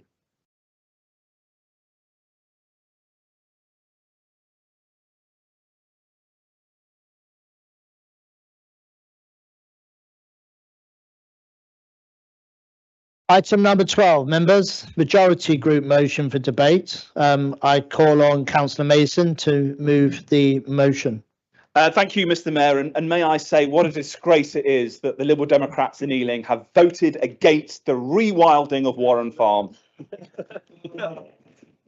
Mr. Mayor, 4 years ago, as a council, we were at the challenge of having to recover from COVID. Putin's war of aggression in Ukraine had started only a few months earlier, and a few months after winning election, the then Prime Minister Liz Truss would crash the UK economy. Those three challenges added to, at the time, 12 years of austerity, kick-started by the Liberal Democrats and the Conservatives in coalition. We as an administration put forward a bold and radical plan to change the lives of the people of this borough for the better. And despite all of those challenges that we faced, we as an administration set out very clearly the type of open, inclusive and transparent administration that we would be, with the hope, the creativity and the focus on change that we know that we needed to bring back well-paid jobs to our borough, to tackle the climate emergency and to fight inequality. And tonight, the Labour group are going to spend some time talking about the impact that Labour has when we are in power. Whilst other councils were going bankrupt or timid in the face of those challenges, it was a Labour administration that were tackling crime, antisocial behaviour, increasing our CCTV network to 700 cameras, working steadfast to tackle the issues of fly tipping and giving our young people things to do, restoring the Young Adults Centre in Ealing, ensuring that our young people had places to go and full bellies during the summer. And we have done more to rewild, regrow and to deliver climate action in the last 4 years than we have in the last 4 decades. 10,000 jobs delivered, and despite the collapse of the housing market as a consequence of the Liz Truss government, next year we will be handing the keys over to a record number of families. 700 families will get council tenancies as a consequence of our work in delivering genuinely affordable homes. It is a simple message. Ealing Labour delivers. And don't just take my word for it, or indeed the words of the Labour group. Listen to those who inspect us. The regulator of social housing, Ofsted, the Housing Ombudsman, the Local Government Association, each recognising the progress that this administration is making despite those tough circumstances. We know that we face an election next year. And I will say to the people of Ealing, if this is what we can do together, if this is what we can achieve, just on the scraps and rations that we have been given during austerity, think of what we will be able to achieve together. A Labour government finally at our back and finally giving us the resources that we need.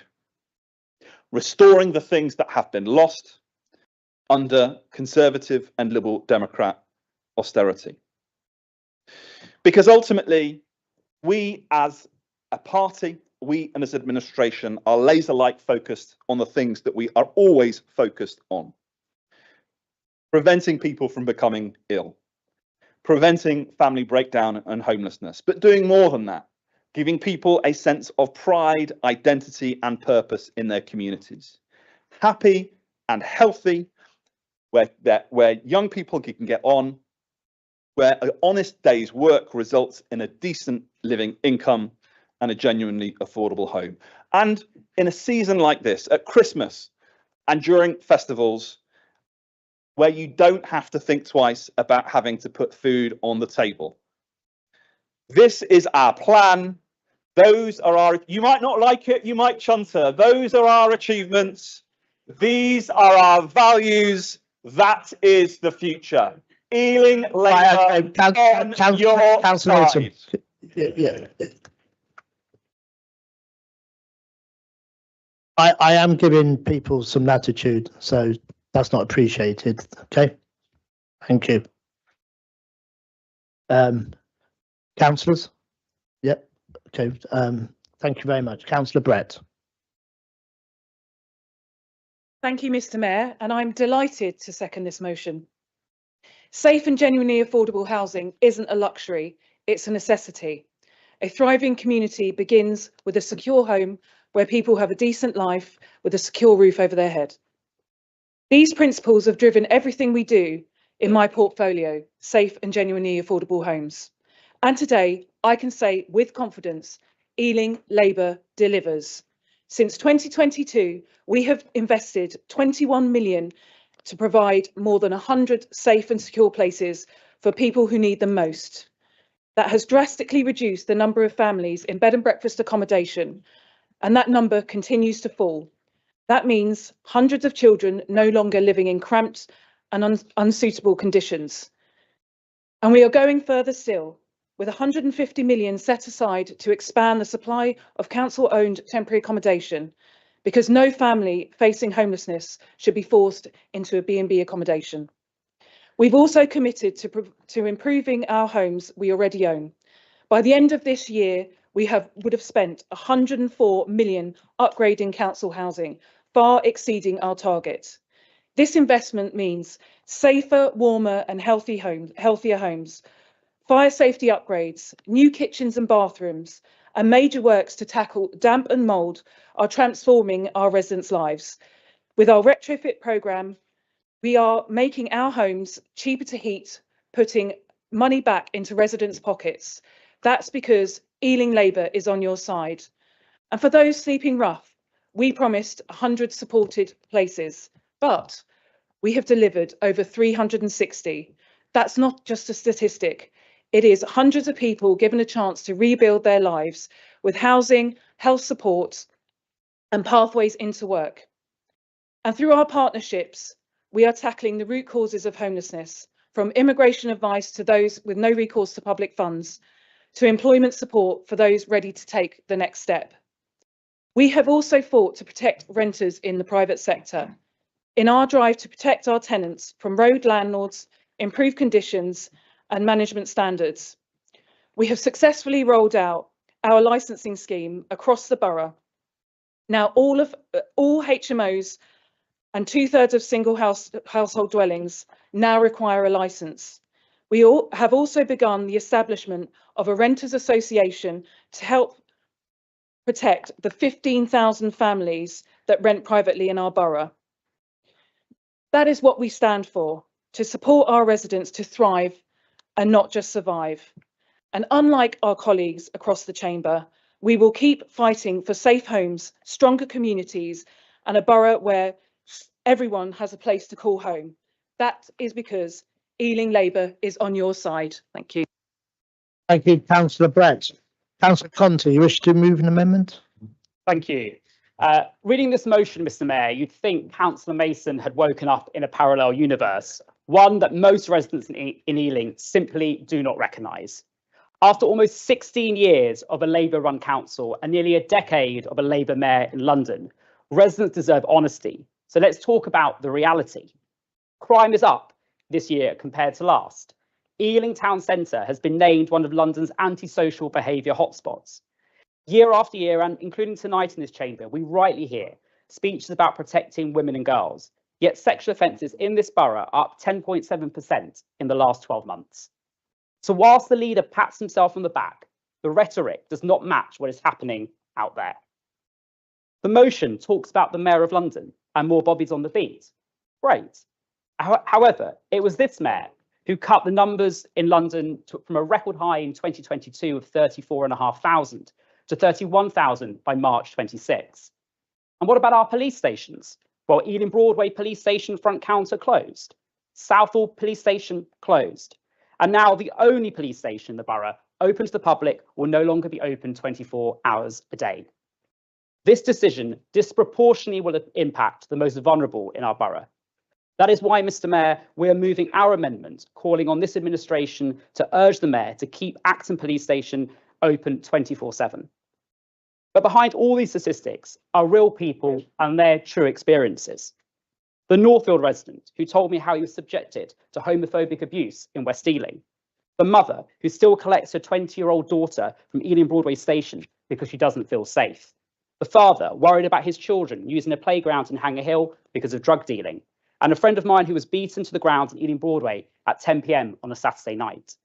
So if community safety is truly at the heart of this administration's priorities, as this motion claims, then how are you failing so spectacularly? The motion also talks about sustainable growth. But what has Labour actually delivered? Just last week, growth was down again. Barclays' chief UK economist told the BBC that growth is unambiguously weak. Today, we learn unemployment has risen to 5.1%, almost back to the pandemic peak. That was when the economy was shut down. Labour has been a disaster for growth and jobs, and it's residents in Ealing who will pay in the years ahead. Businesses are closing, shop fronts are empty, from Daniels to the Ealing Project to traders on Pitshanger Lane and across our high streets. The fact that the leader and the administration believe that a self-congratulating motion at a time when across this borough and up and down this country, people feel let down and are hurting because of the decisions that Labour have taken at every level of government shows how out of touch they are. And come May, when the verdict is finally due, the people of this borough will answer, not with motions, but by voting with their truth.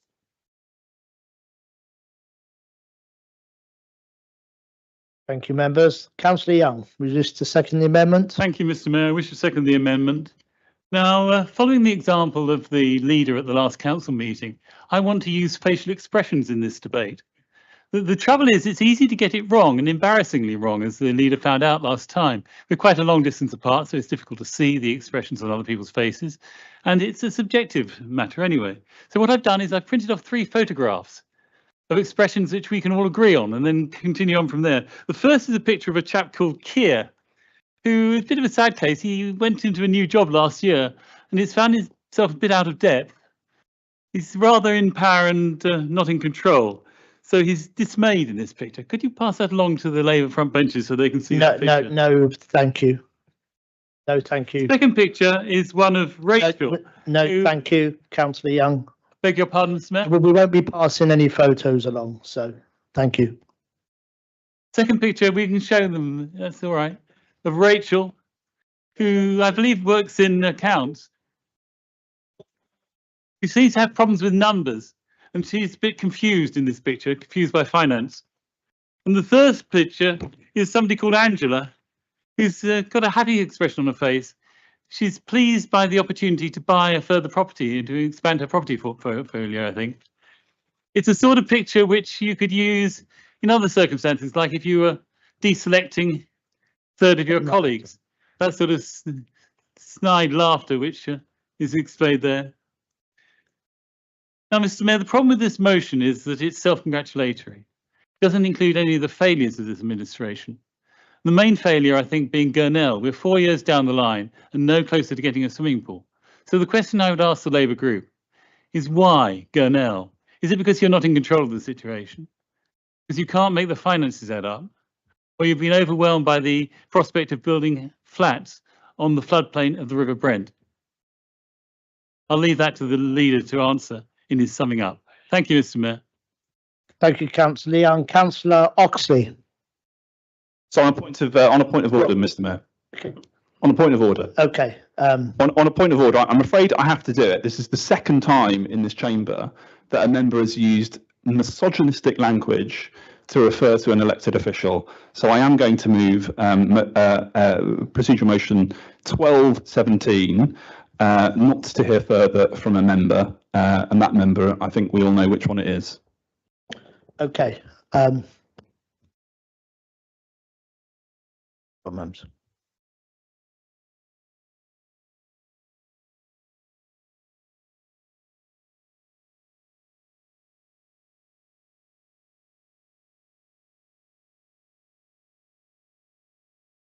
if you wish to, if you wish to move the motion, I'll ask. But do we need to move the motion? I'm asking across. Do we need to move the motion, Councillor? I'll go to the leader of the group.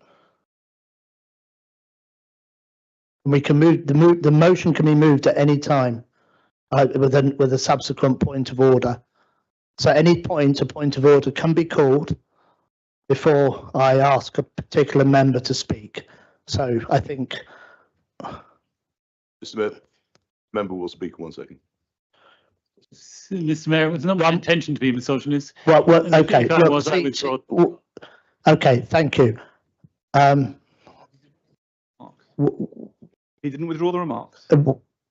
Okay. It's not acceptable. Thank you, Councillor Mason. Would the member wish to withdraw the remarks? Okay, so if you'd like to do that again for me, Councillor Young, and if Councillor Gavin could just switch off your mic, so she give the opportunity to. I withdraw the remarks. Thank you. One moment. We'll move on to Councillor Oxley. Mr. Mayor, maybe on a lighter note, may I take the opportunity to wish you, the officers and every member of the council a very happy Christmas. Mr. Mayor, I was taken aback by this motion. Leaving aside the self-congratulatory and complacent tone of the motion, I was struck by its complete inconsistency with the actual track record of this Labour Council. Apparently, the council resolves to continue to help tackle inequality and, quote, support vulnerable residents. In fact, the Labour Council has a track record of reducing services to the vulnerable. First, it's trying to gut our children's centres, and in the process of defending the indefensible in court, has already wasted nearly £46,000 of taxpayers' money. The establishment of Sure Start Children's Centres was a triumph of previous Labour governments, and cited by the Institute of Fiscal Studies as one of the most effective public policy interventions. How does closing 10 of our centres tackle inequality and support vulnerable residents? It doesn't, does it? And let's not forget that earlier this year, the council was in dispute with the National Education Union about cuts to the virtual school. The virtual school supports Ealing's most vulnerable children in foster care across the UK. The council diminished this service by making teaching posts redundant and restructuring the service with a de-skilled workforce. This isn't just my view, it's the opinion of the trade union too. And we now have the spectacle of a Labour council in open dispute with the council's sensory support teachers. This dedicated team of specialist teachers supports children with hearing and Mr. Mayor, a point of order. impairments. Mr. Mayor, why am I being interrupted? Can you One moment. Can you state the point of order, please, Councillor Blacker? yes, I suspect Councillor Oxley doesn't want to get. One into moment. employment You need to state a point of order, sir. point of order is, I believe, apologies, Councillor Oxley, the strange matters that is not the purview, that is exempt information and Okay. should not be addressed in this chamber at this time. Thank you. You've heard the intervention. I'm not sure it's a point of order, but carry on, sir. You still have time. I've no idea what he's talking about. So, and we now have the spectacle of a Labour council in open dispute with the council. One moment, please, Councillor Oxley. Yes. I need a specific point of order, though. Yeah, but where's the point of order?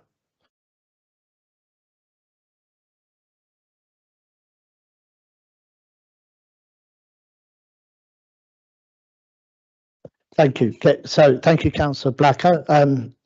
Confidential information is It's not confidential. I got it from the trade union. Okay. It's in the public domain.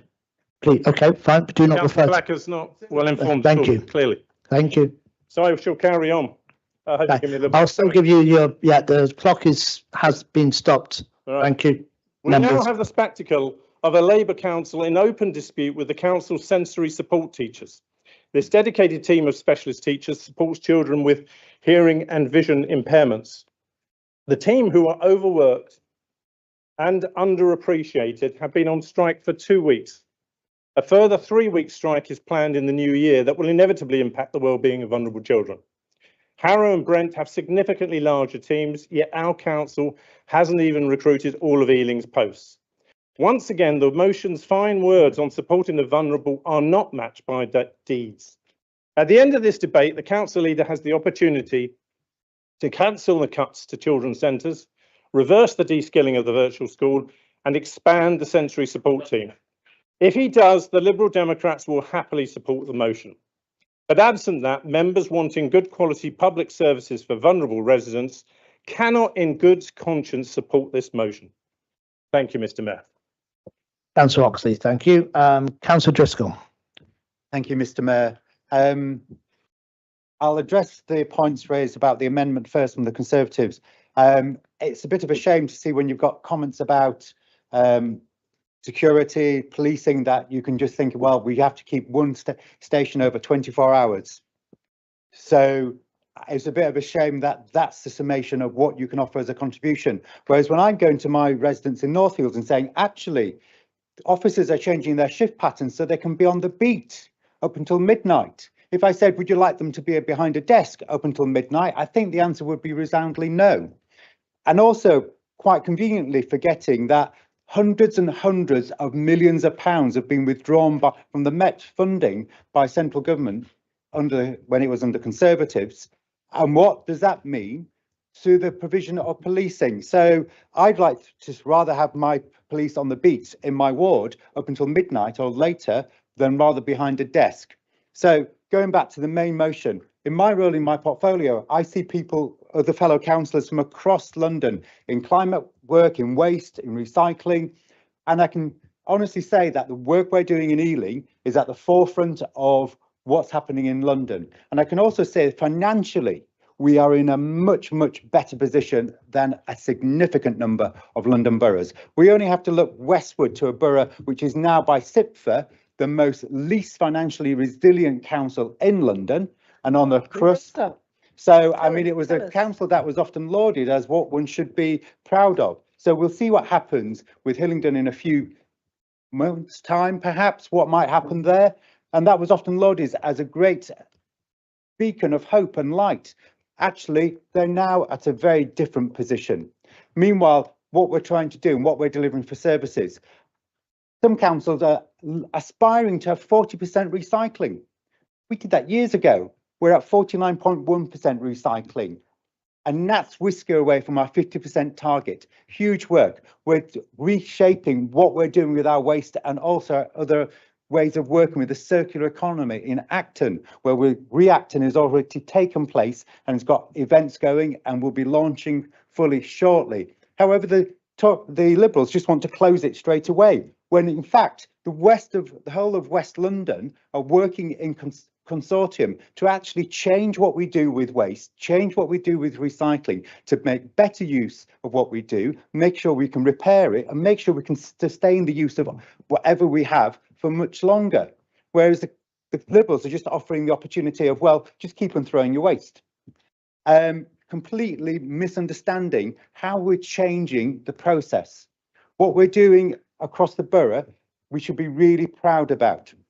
Whether it's fly tipping with our waste and recycling, year on year, we've got improvements that showing that we're making a real difference and Ealing Labour is delivering across the borough. Thank you. Thank you, Councillor Driscoll. Councillor Manro, wish to respond? Thank you, Mr. Mayor. Good growth is more about bricks. It's more than bricks and mortar. It's about creating places where people can live well, work locally and feel proud of their community. It is to some degree the foundation of all portfolio areas. This is why this administration has worked tirelessly to deliver homes, infrastructure and regeneration that puts our residents first. Since 2022, despite the economic chaos caused by Liz Truss, we have started thousands of genuinely affordable homes, with hundreds more in the pipeline. In 25-26 alone, we accelerated our building pace to very high levels, climbing to the top of the London League table for affordable housing starts, with almost 5 times more than starts in the borough in second place. That's right, 5 times more than the second place borough. And when the market slowed, we acted decisively, purchasing 290 homes from developers and converting them into social rent properties.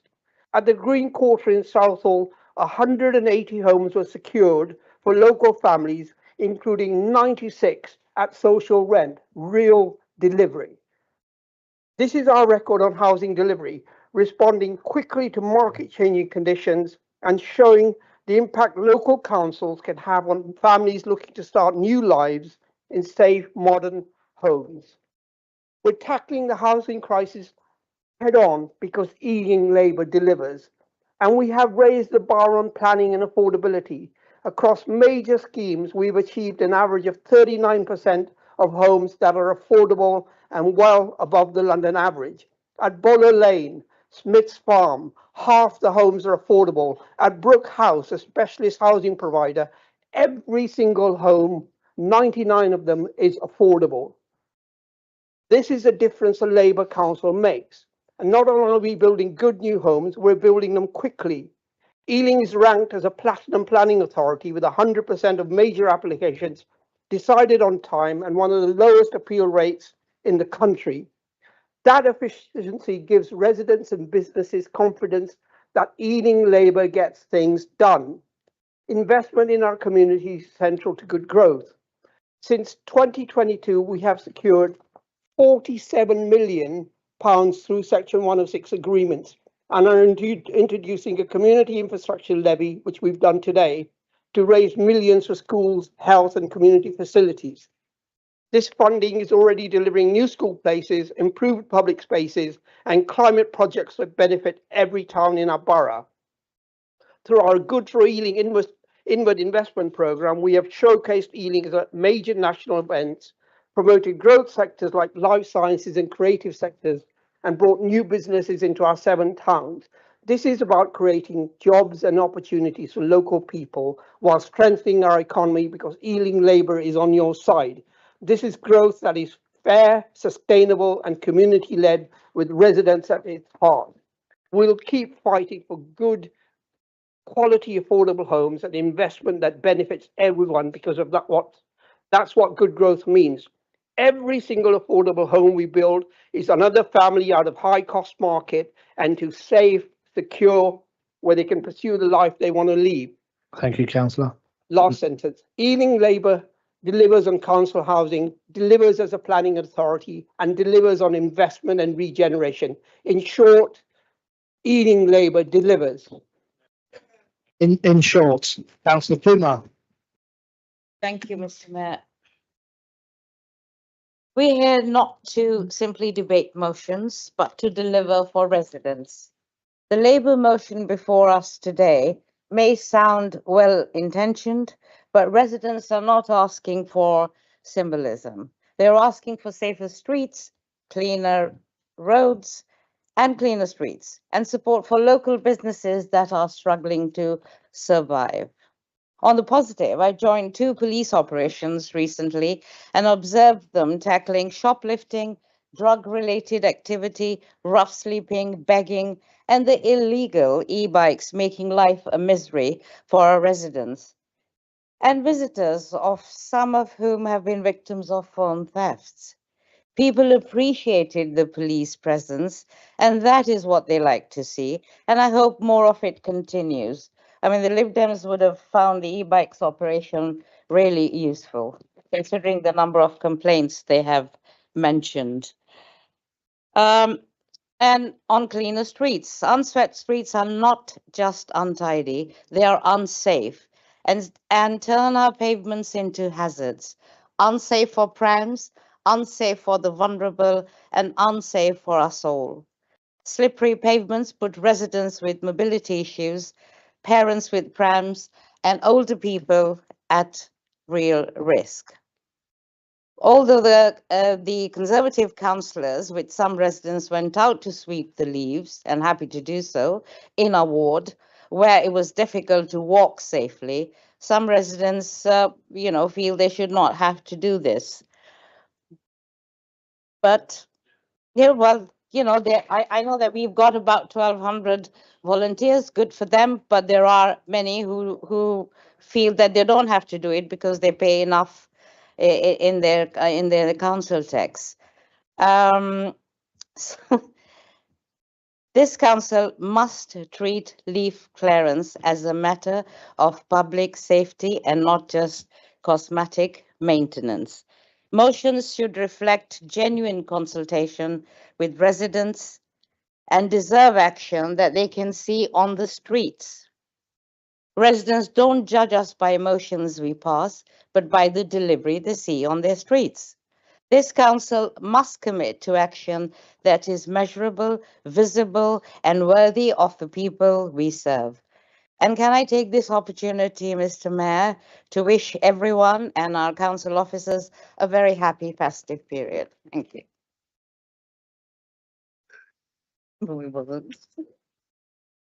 Councillor Kumar, thank you. Councillor Gordon. Right. Thank you, Mr. Mayor. When I walk around the wonderful ward of Hanwell Broadway and speak to local people, one message comes through loud and clear. We want to feel safe in our streets, in our homes, and in our community. That's why I'll be focusing on this administration's record of delivery on tackling crime and antisocial behaviour. Ealing Labour promised action, and the evidence is clear. Ealing Labour delivers.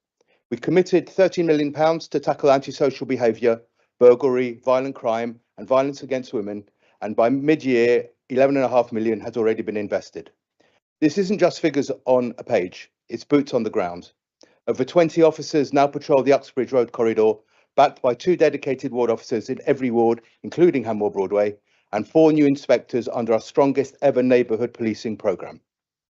We have put resident concerns and real life experiences at the heart of decision making. Ward panels are active in all wards, including Hanwell Broadway, shaping local action plans with residents, councillors and community partners. Enforcement is stronger than ever. The borough-wide public space protection orders renewed with 91 public support, park guard patrols up by 30% and hundreds of FBNs issued. Our CCTV network has been extended with nearly 740 cameras, 47 new, 24 upgraded, making our streets safer and we're giving police the evidence that they need. But safety isn't just about enforcement, it is about prevention. That's why we have invested £2 million in youth violence prevention, reducing first-time entrants to the justice system and supporting young people through programmes like Lion and Turnaround. School exclusions are down and more young people are in education, employment or training. And we've acted strongly and decisively to protect women and girls. Our VAUG strategy is in full delivery, informed by listening to nearly 3,000 women. We have upgraded over 3,000 streetlights, expanded CCTV and created women's wellness zones to provide multi-agency support. This is what partnership looks like, working with the police, with schools, with community organisations to make Ealing safer for everyone. So when residents ask, what is my council doing to keep me safe? We can answer with confidence that Ealing Labour delivers, Ealing Labour is on your side. Thank you, Councillor Gordon. Councillor Bacchini. Thank you, Mr. Mayor.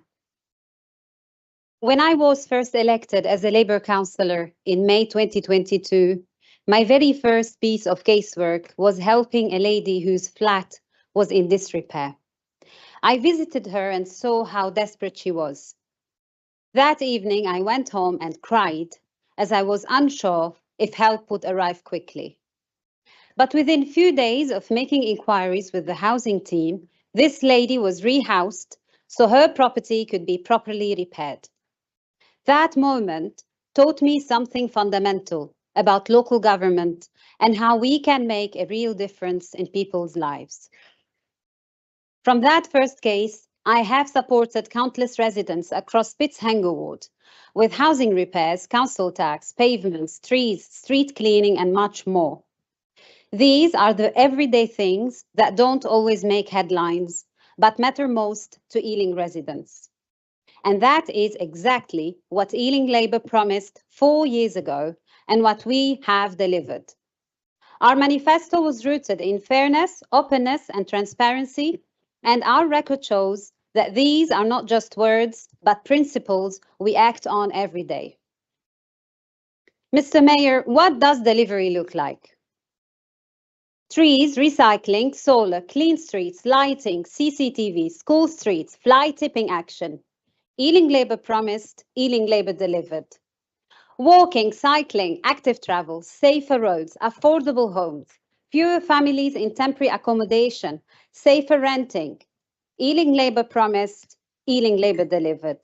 Jobs, skills, apprenticeships, cost of living help, council tax, and much more.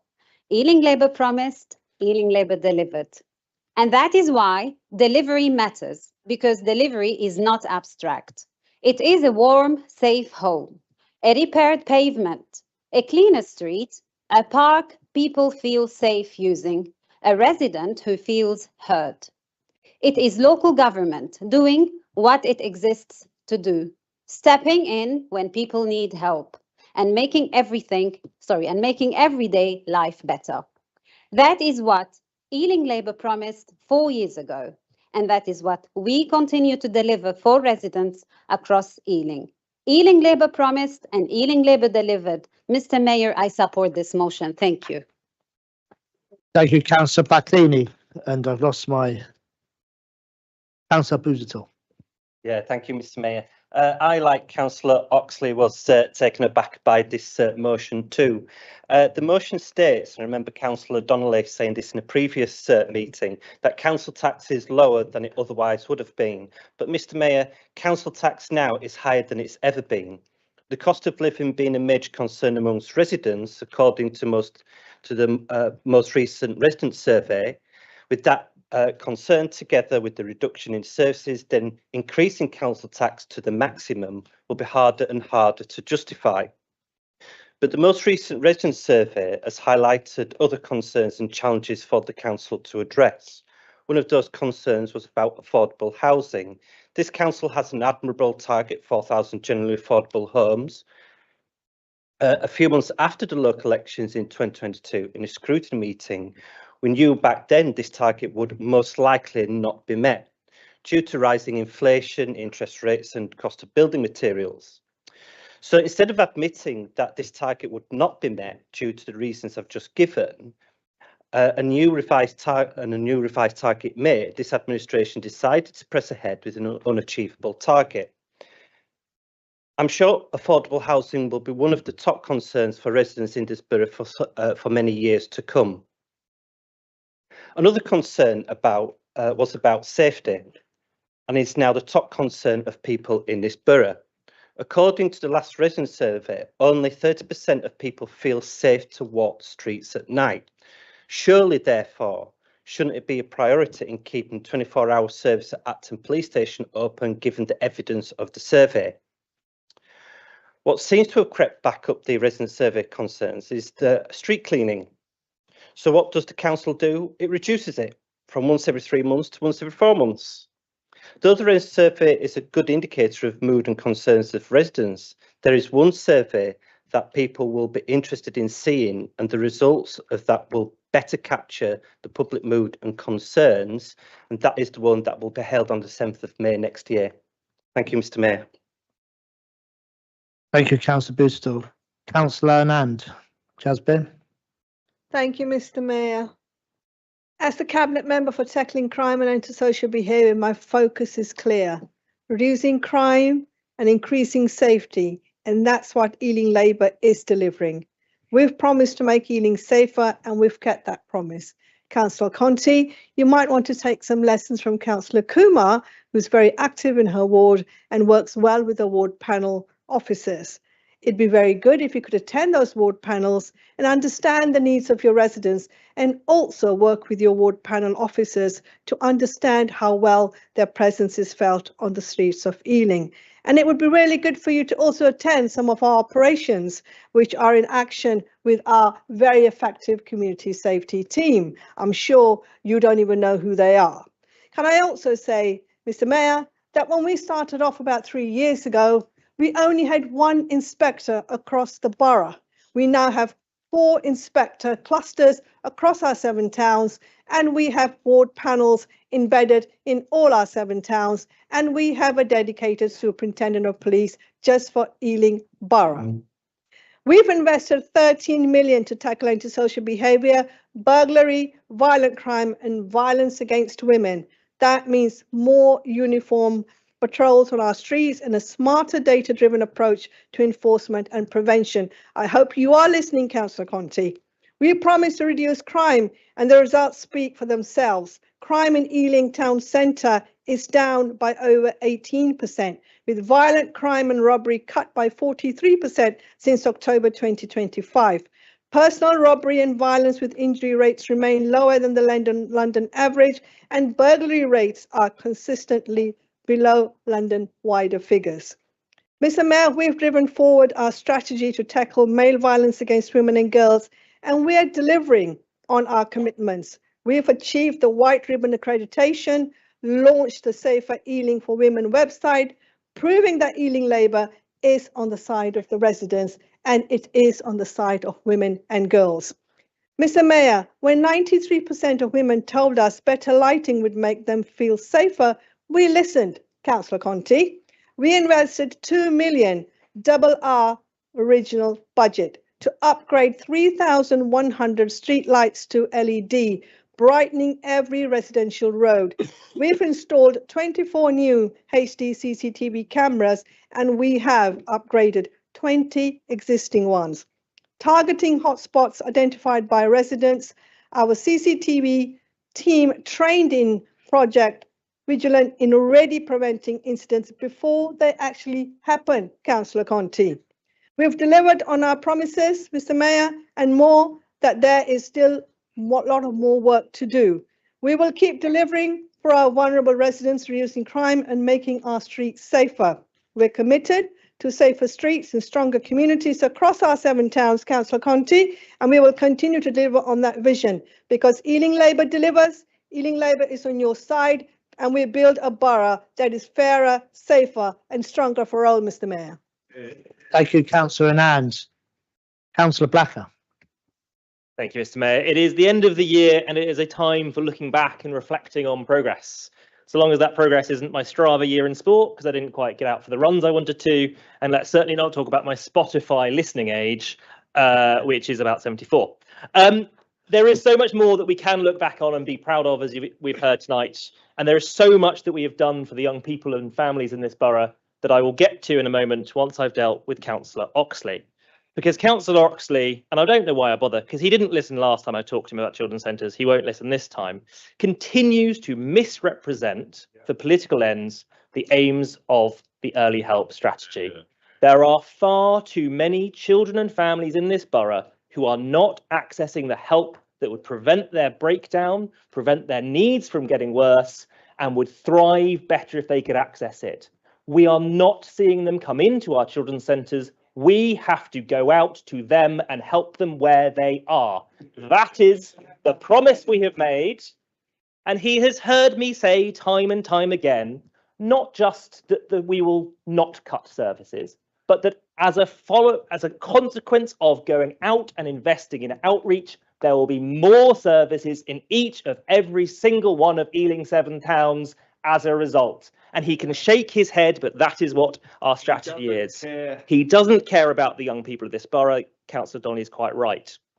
And when it comes to the virtual school, I would refer members to the report presented at Corporate Parent Committee that he attends, but it's not for publication because it contains sensitive data and detail about the operation of the virtual school. So to refer to the work of the virtual school in this meeting, when we are not able to refer to the contents of that report, is utterly disgraceful, because he can suggest to you that it is not doing the fantastic work that it is doing, and it is further disgraceful that having had, I think we spent a good hour on it at Corporate Parent Committee, he can come to you and tell you that we are not doing fantastic work for the young people in our care, which we are. He is an utter disgrace in this chamber because he continues to misrepresent everything that we are doing. And if I can quickly, in 40 seconds, summarise some of the things we have done. We have expanded opportunities for people across this borough. We had 1,400 young people and children in the Royal Albert Hall performing in front of their families and friends. We've supported the reduction in the NEET rate below not just the England average, but the London average, and only 1% of our 16 to 17-year-olds are NEET. We invested £2 million in a project co-designed with young people at the AC and reopened that early this year, and we have nearly 10,000 visits to our youth services already this year. We promised 70 SEND places in the course of this administration because we are on your side if you have special educational needs. But Ealing Labour doesn't just deliver, we over-delivered. We have delivered over 200. Councillor Gallants. Wish to respond? Yes, thank you very much, Mr. Mayor. Yes, I'd like to take Councillor Blacker up there. You mentioned the Albert Hall project, which was a very, very fine project, and it, under the aegis of Ealing Music Services, but not just that. And the bulk of the funding did not come through the council. So he shouldn't. This is the problem. It's very easy to present things, but when you drill down into it, the facts don't measure up. Now, I mean, the council leader, Peter Mason, gives a wonderful speech. He's got a lovely oratory style. But if any resident who actually read this motion or listened to what was going on tonight, would if they did bother to read it, they'd laugh. And when they heard him talking about scraps and rations, which Conservatives call taxes, they'd probably cry. A motion that is so self-congratulatory that doesn't even talk about those planning problems, those house building problems. When you go past Gunnell and you see a pile of rubble there with a cost that's been promised, this autumn, which has not been delivered. We still don't know detail about the housing that's supposed to finance that project. And they call that transparent planning process. You know, shoplifting rife on the high street, rife in the Broadway. You talk about the licensing, the HMO licensing program, which I'm fully in favor of. But the reality is that there are loads and loads of unlicensed HMOs. I can name you 3 in my own ward. So this is not they should all be licensed, but the reality is the execution, they are not all licensed. Now we have a practical suggestion in our motion tonight, in our amendment tonight to the motion, that Acton Town Police Station should be kept open all the time so that there's a place to go at all hours. This administration could easily urge the mayor to keep it open.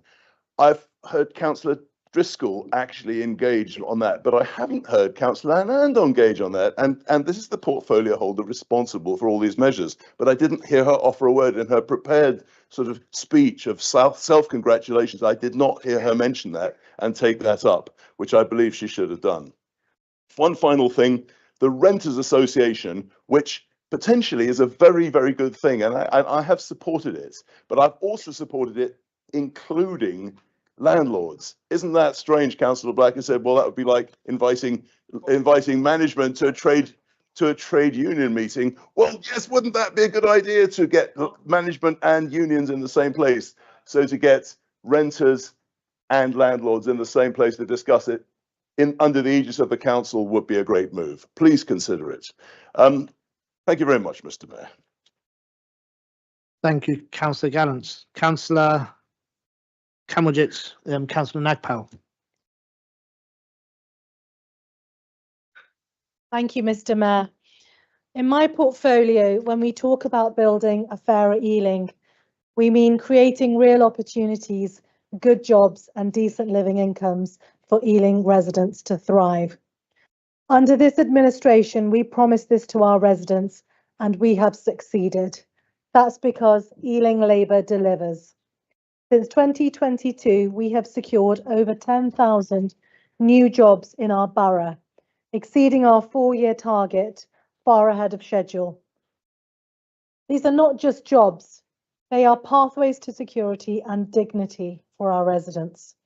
Through the Ealing Jobs and Skills Strategy, co-produced with businesses, colleges and communities, we are shaping an economy that works for everyone. Our growth sector forums, from creative industries to life sciences to food manufacturers, are attracting investment and creating opportunities right here in Ealing, making our borough one of the most attractive places in London for investment. But alongside new jobs and investment, we've made it a pillar of our strategy to champion fair pay. Last year, Ealing became the first borough in West London to achieve living wage place status, and we now have the highest number of accredited living wage employers of any outer London borough. Over 1,000 workers have seen their pay rise because of this campaign, and we are not stopping there. Skills matter, which is why we've delivered nearly 10,000 qualifications and training programme graduations, launched new learning zones in our 7 towns, and invested in a learning and skills hub at Percival House.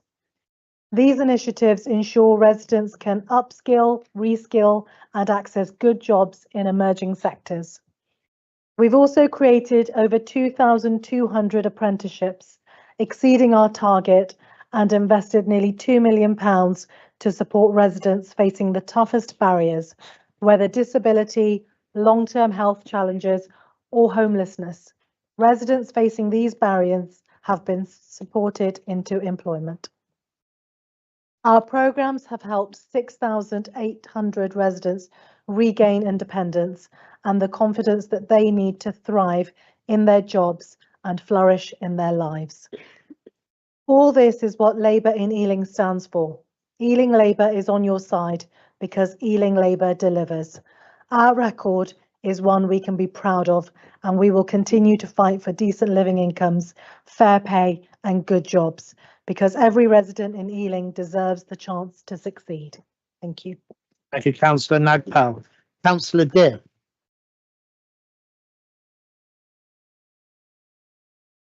Thank you, Mr. Mayor.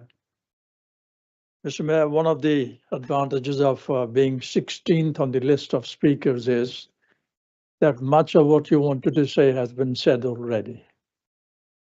But we have heard many and said very eloquently and very passionately. And I think many of the speeches that we heard today have exactly been that, passionate and eloquent defense of the policies we said in 2022 we would implement, and we have implemented. And as many of the colleagues have said, those policies we said we will deliver, and they have been delivered despite the moans and complaints from the two opposition groups. And I think the whole range of policies that we are talking about today, it sounds like a roll call of a large number of performance indicators, which we said we would implement, ranging from Southall Youth Centre, Warren Farm, Gurnell, work in progress, all sorts of issues with climate action, EV charging points, e-bikes. Let's go Southall, Southall Hub, school streets, learning zones, a whole range of policies. And I think there's been a tremendous progress made by this group's work. And I think the two areas I would like to highlight, because I think in my mind I've been personally involved at least in one, the campaign led by Councillor Driscoll on fly tipping. Very ably led campaign. He went to all parts of the borough, faith groups, street stalls, residents associations. He went and talked to businesses. He went to talk to people living in flats, above shops. And I think the huge amount of work that he put in, and a lot of other colleagues, has meant that 54% reduction in fly tipping in the borough. And I think full marks to Councillor Driscoll and all the colleagues who helped for that, effort. Similarly, I think the huge amount of energy and determination and focus put in house building. We all know that we have a waiting list of 10,000 plus people living in unsatisfactory accommodation, increasing homelessness. Young people wanted to go on the first step of the housing ladder, and we need more houses, and we need more houses wherever we can build. And I think the relentless focus by Louise Brett and Councillor Louise Brett and Councillor Munro has meant that you can go to any part of the borough and you will spot a Monroe Tower already there or in progress. And I think that is to alleviate the housing crisis in the borough. Mr. Mayor, there's a lot I wanted to say, but there's no time. So thank you very much. And I commend the motion. Thank you. Thank you kindly. So we've got time for one more before the 9:30, and then we have summing up the amendment and the motion. So Councillor Jammeh, thank you. Thank you, Mr. Mayor, for the opportunity to address this chamber. It is a privilege to represent the vibrant community of North Greenford and share the progress we have achieved together. I am proud to represent one of the greenest and most picturesque area of the borough, a community I can proudly call my home for the last 5 decades. Ealing Labour has introduced a dedicated cycle lane along Greenford Road promoting safer and greener travel, installed EV charging points throughout to support sustainable transport, installed stop and shop parking bays to assist local businesses. Fly tipping hotspots have been investigated and FPNs have been issued. We now have an ecosystem just down the road from me with the introduction of beavers in Paradise Fields. Planted thousands of trees in Berkeley Fields throughout the Trees for Cities programme, earning Ealing Labour further recognition as a tree city of the world. Ealing Labour delivers. Horsenden Greatman Honey Farm is a shining example of community transformation. Once derelict, it now thrives as a local asset, producing premium honey, fresh apple juice, and locally crafted wine, strengthening engagement and sustainability.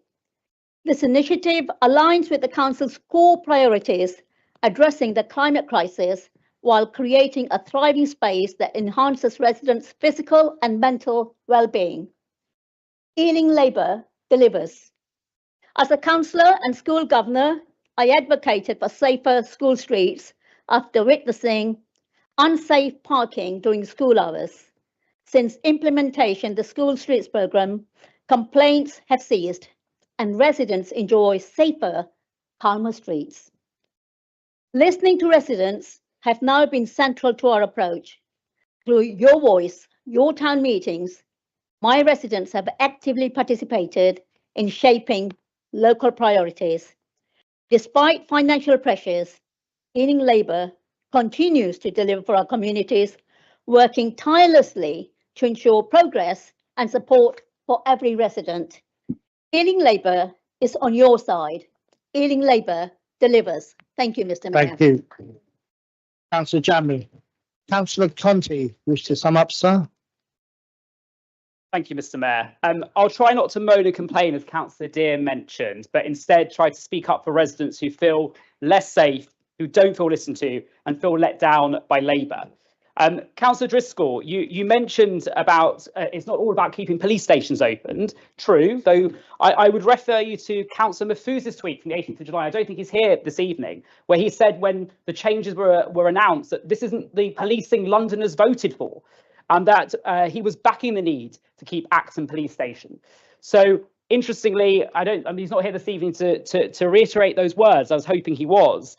But yes, and you mentioned, Councillor Driscoll, as well, about the number of police is also important, police on the streets. So why is the Mayor cutting the number of police officers in London next year over the course of the next few months? Councillor Anand, you got quite defensive about talking about the record of your portfolio. And yes, you've listed a large number of things that you are doing, but what is it actually delivering for residents?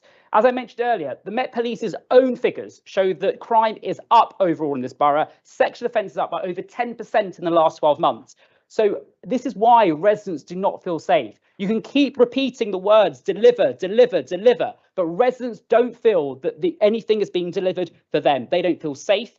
They don't feel their streets are being cleaned. They don't feel, and ultimately they do not feel they do not feel listened to. Councillor Bacchini spoke about some of the casework that she's doing and the number of things coming her way. Part of the reason for that, though, is because residents can't get hold of anyone at the council. They don't feel listened to. The door is closed. They send emails. They get no responses. And that's why they have to come to us. We're here to help them, but many of them should be able to deal with the council directly themselves. The council will often does not respond and get back to them. And on the economy, I think it was Councillor Nagpal who spoke about jobs. Well, jobs are under threat. 14 consecutive months. Since the increase in national insurance contributions by employers, 14 consecutive months of unemployment going up in this country. 14 months, that's real people losing real jobs. And now the levels are almost at the height of the pandemic. The economy was shut at that time. The economy is now open, but it's the decisions being made by this Labour government that have resulted in that. Now, lots of things have been said this evening, back to the motion and in particular on our amendments on the police. I think it is really important in order to help residents feel safe that we keep a 24-hour desk open at Acton, especially given the number of police stations, not just in this borough, but in the surrounding area that have closed. Thank you. Councillor Mason. Right, I'm going to start with an unequivocal statement that I hope the whole council will agree. It is a misogynistic, everyday sexist remark to refer to the Chancellor of the Exchequer as Rachel, who does accounts. She is the Chancellor of the Exchequer. She will be referred to that. She is the first woman to hold that post in 1,000 years, and she deserves the respect of this House. I don't care. I do not care if you don't like her policy. You will refer to her with common courtesy and respect. The reality is that she, as the Chancellor of the Exchequer, has had to deal with the worst economic legacy that we have had, perhaps since the Second World War. And that economic legacy is one that we know that we have felt so tragically here in Ealing. So Councillor Conti might say that he thinks that he lives in a parallel universe, listening to the extremely high number of achievements that we have been able to deliver as a council, but the parallel universe is one that he has created in his own mind. So please put down the Daily Mail, get off your doom scrolling of X and turn off GB News, because the reality is, my colleagues, my friends, crime in this borough is down. An 8% decrease in the last year alone of violent crime and record levels of policing numbers invested by our Mayor for London, working with a Labour government, recovering from the austerity proposed by who? The Conservatives, Fabio Conti's Conservatives. Despite all of the challenges that we have faced as a council, all of the challenges that we set out in this motion of Brexit, of COVID, of the Liz Truss economy, of a war in Ukraine, and hundreds of millions of pounds removed from local government through austerity in the last 14 years, Ealing Labour continues to deliver. And that is precisely what our councillors have said this evening. We have delivered on young people, we have delivered on homes, we have delivered on jobs, we have delivered on climate change. We keep on delivering for our residents in tough circumstances, and we will work even harder with a Labour government at our back to ensure that when we have the ability to invest again, as we will do, that we are the ones that have the ideas, that we are the ones that have the track record, that we are the ones that have a clear sense of what our borough needs, a clear sense that they want us to be at their backs. They want us to tackle crime and antisocial behaviour. They want us to make our streets clean and clear. They want us to be able to provide our young people with opportunities in education and getting them on the right path. That is the choice that we are making as a Labour administration, that we are delivering and always, always, always on your side. Thank you. We've heard the debate and an amendment was moved during the debate. So I'll go to the vote on the amendment. All those in favour? Okay. All those against?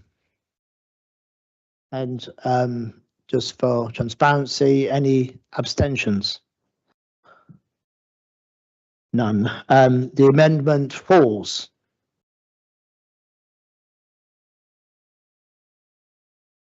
I'll go to the vote on the motion. All those in favour? Thank you. All those against? Thank you. And transparency, any abstentions? The motion passes. Thank you, Councillor Wall.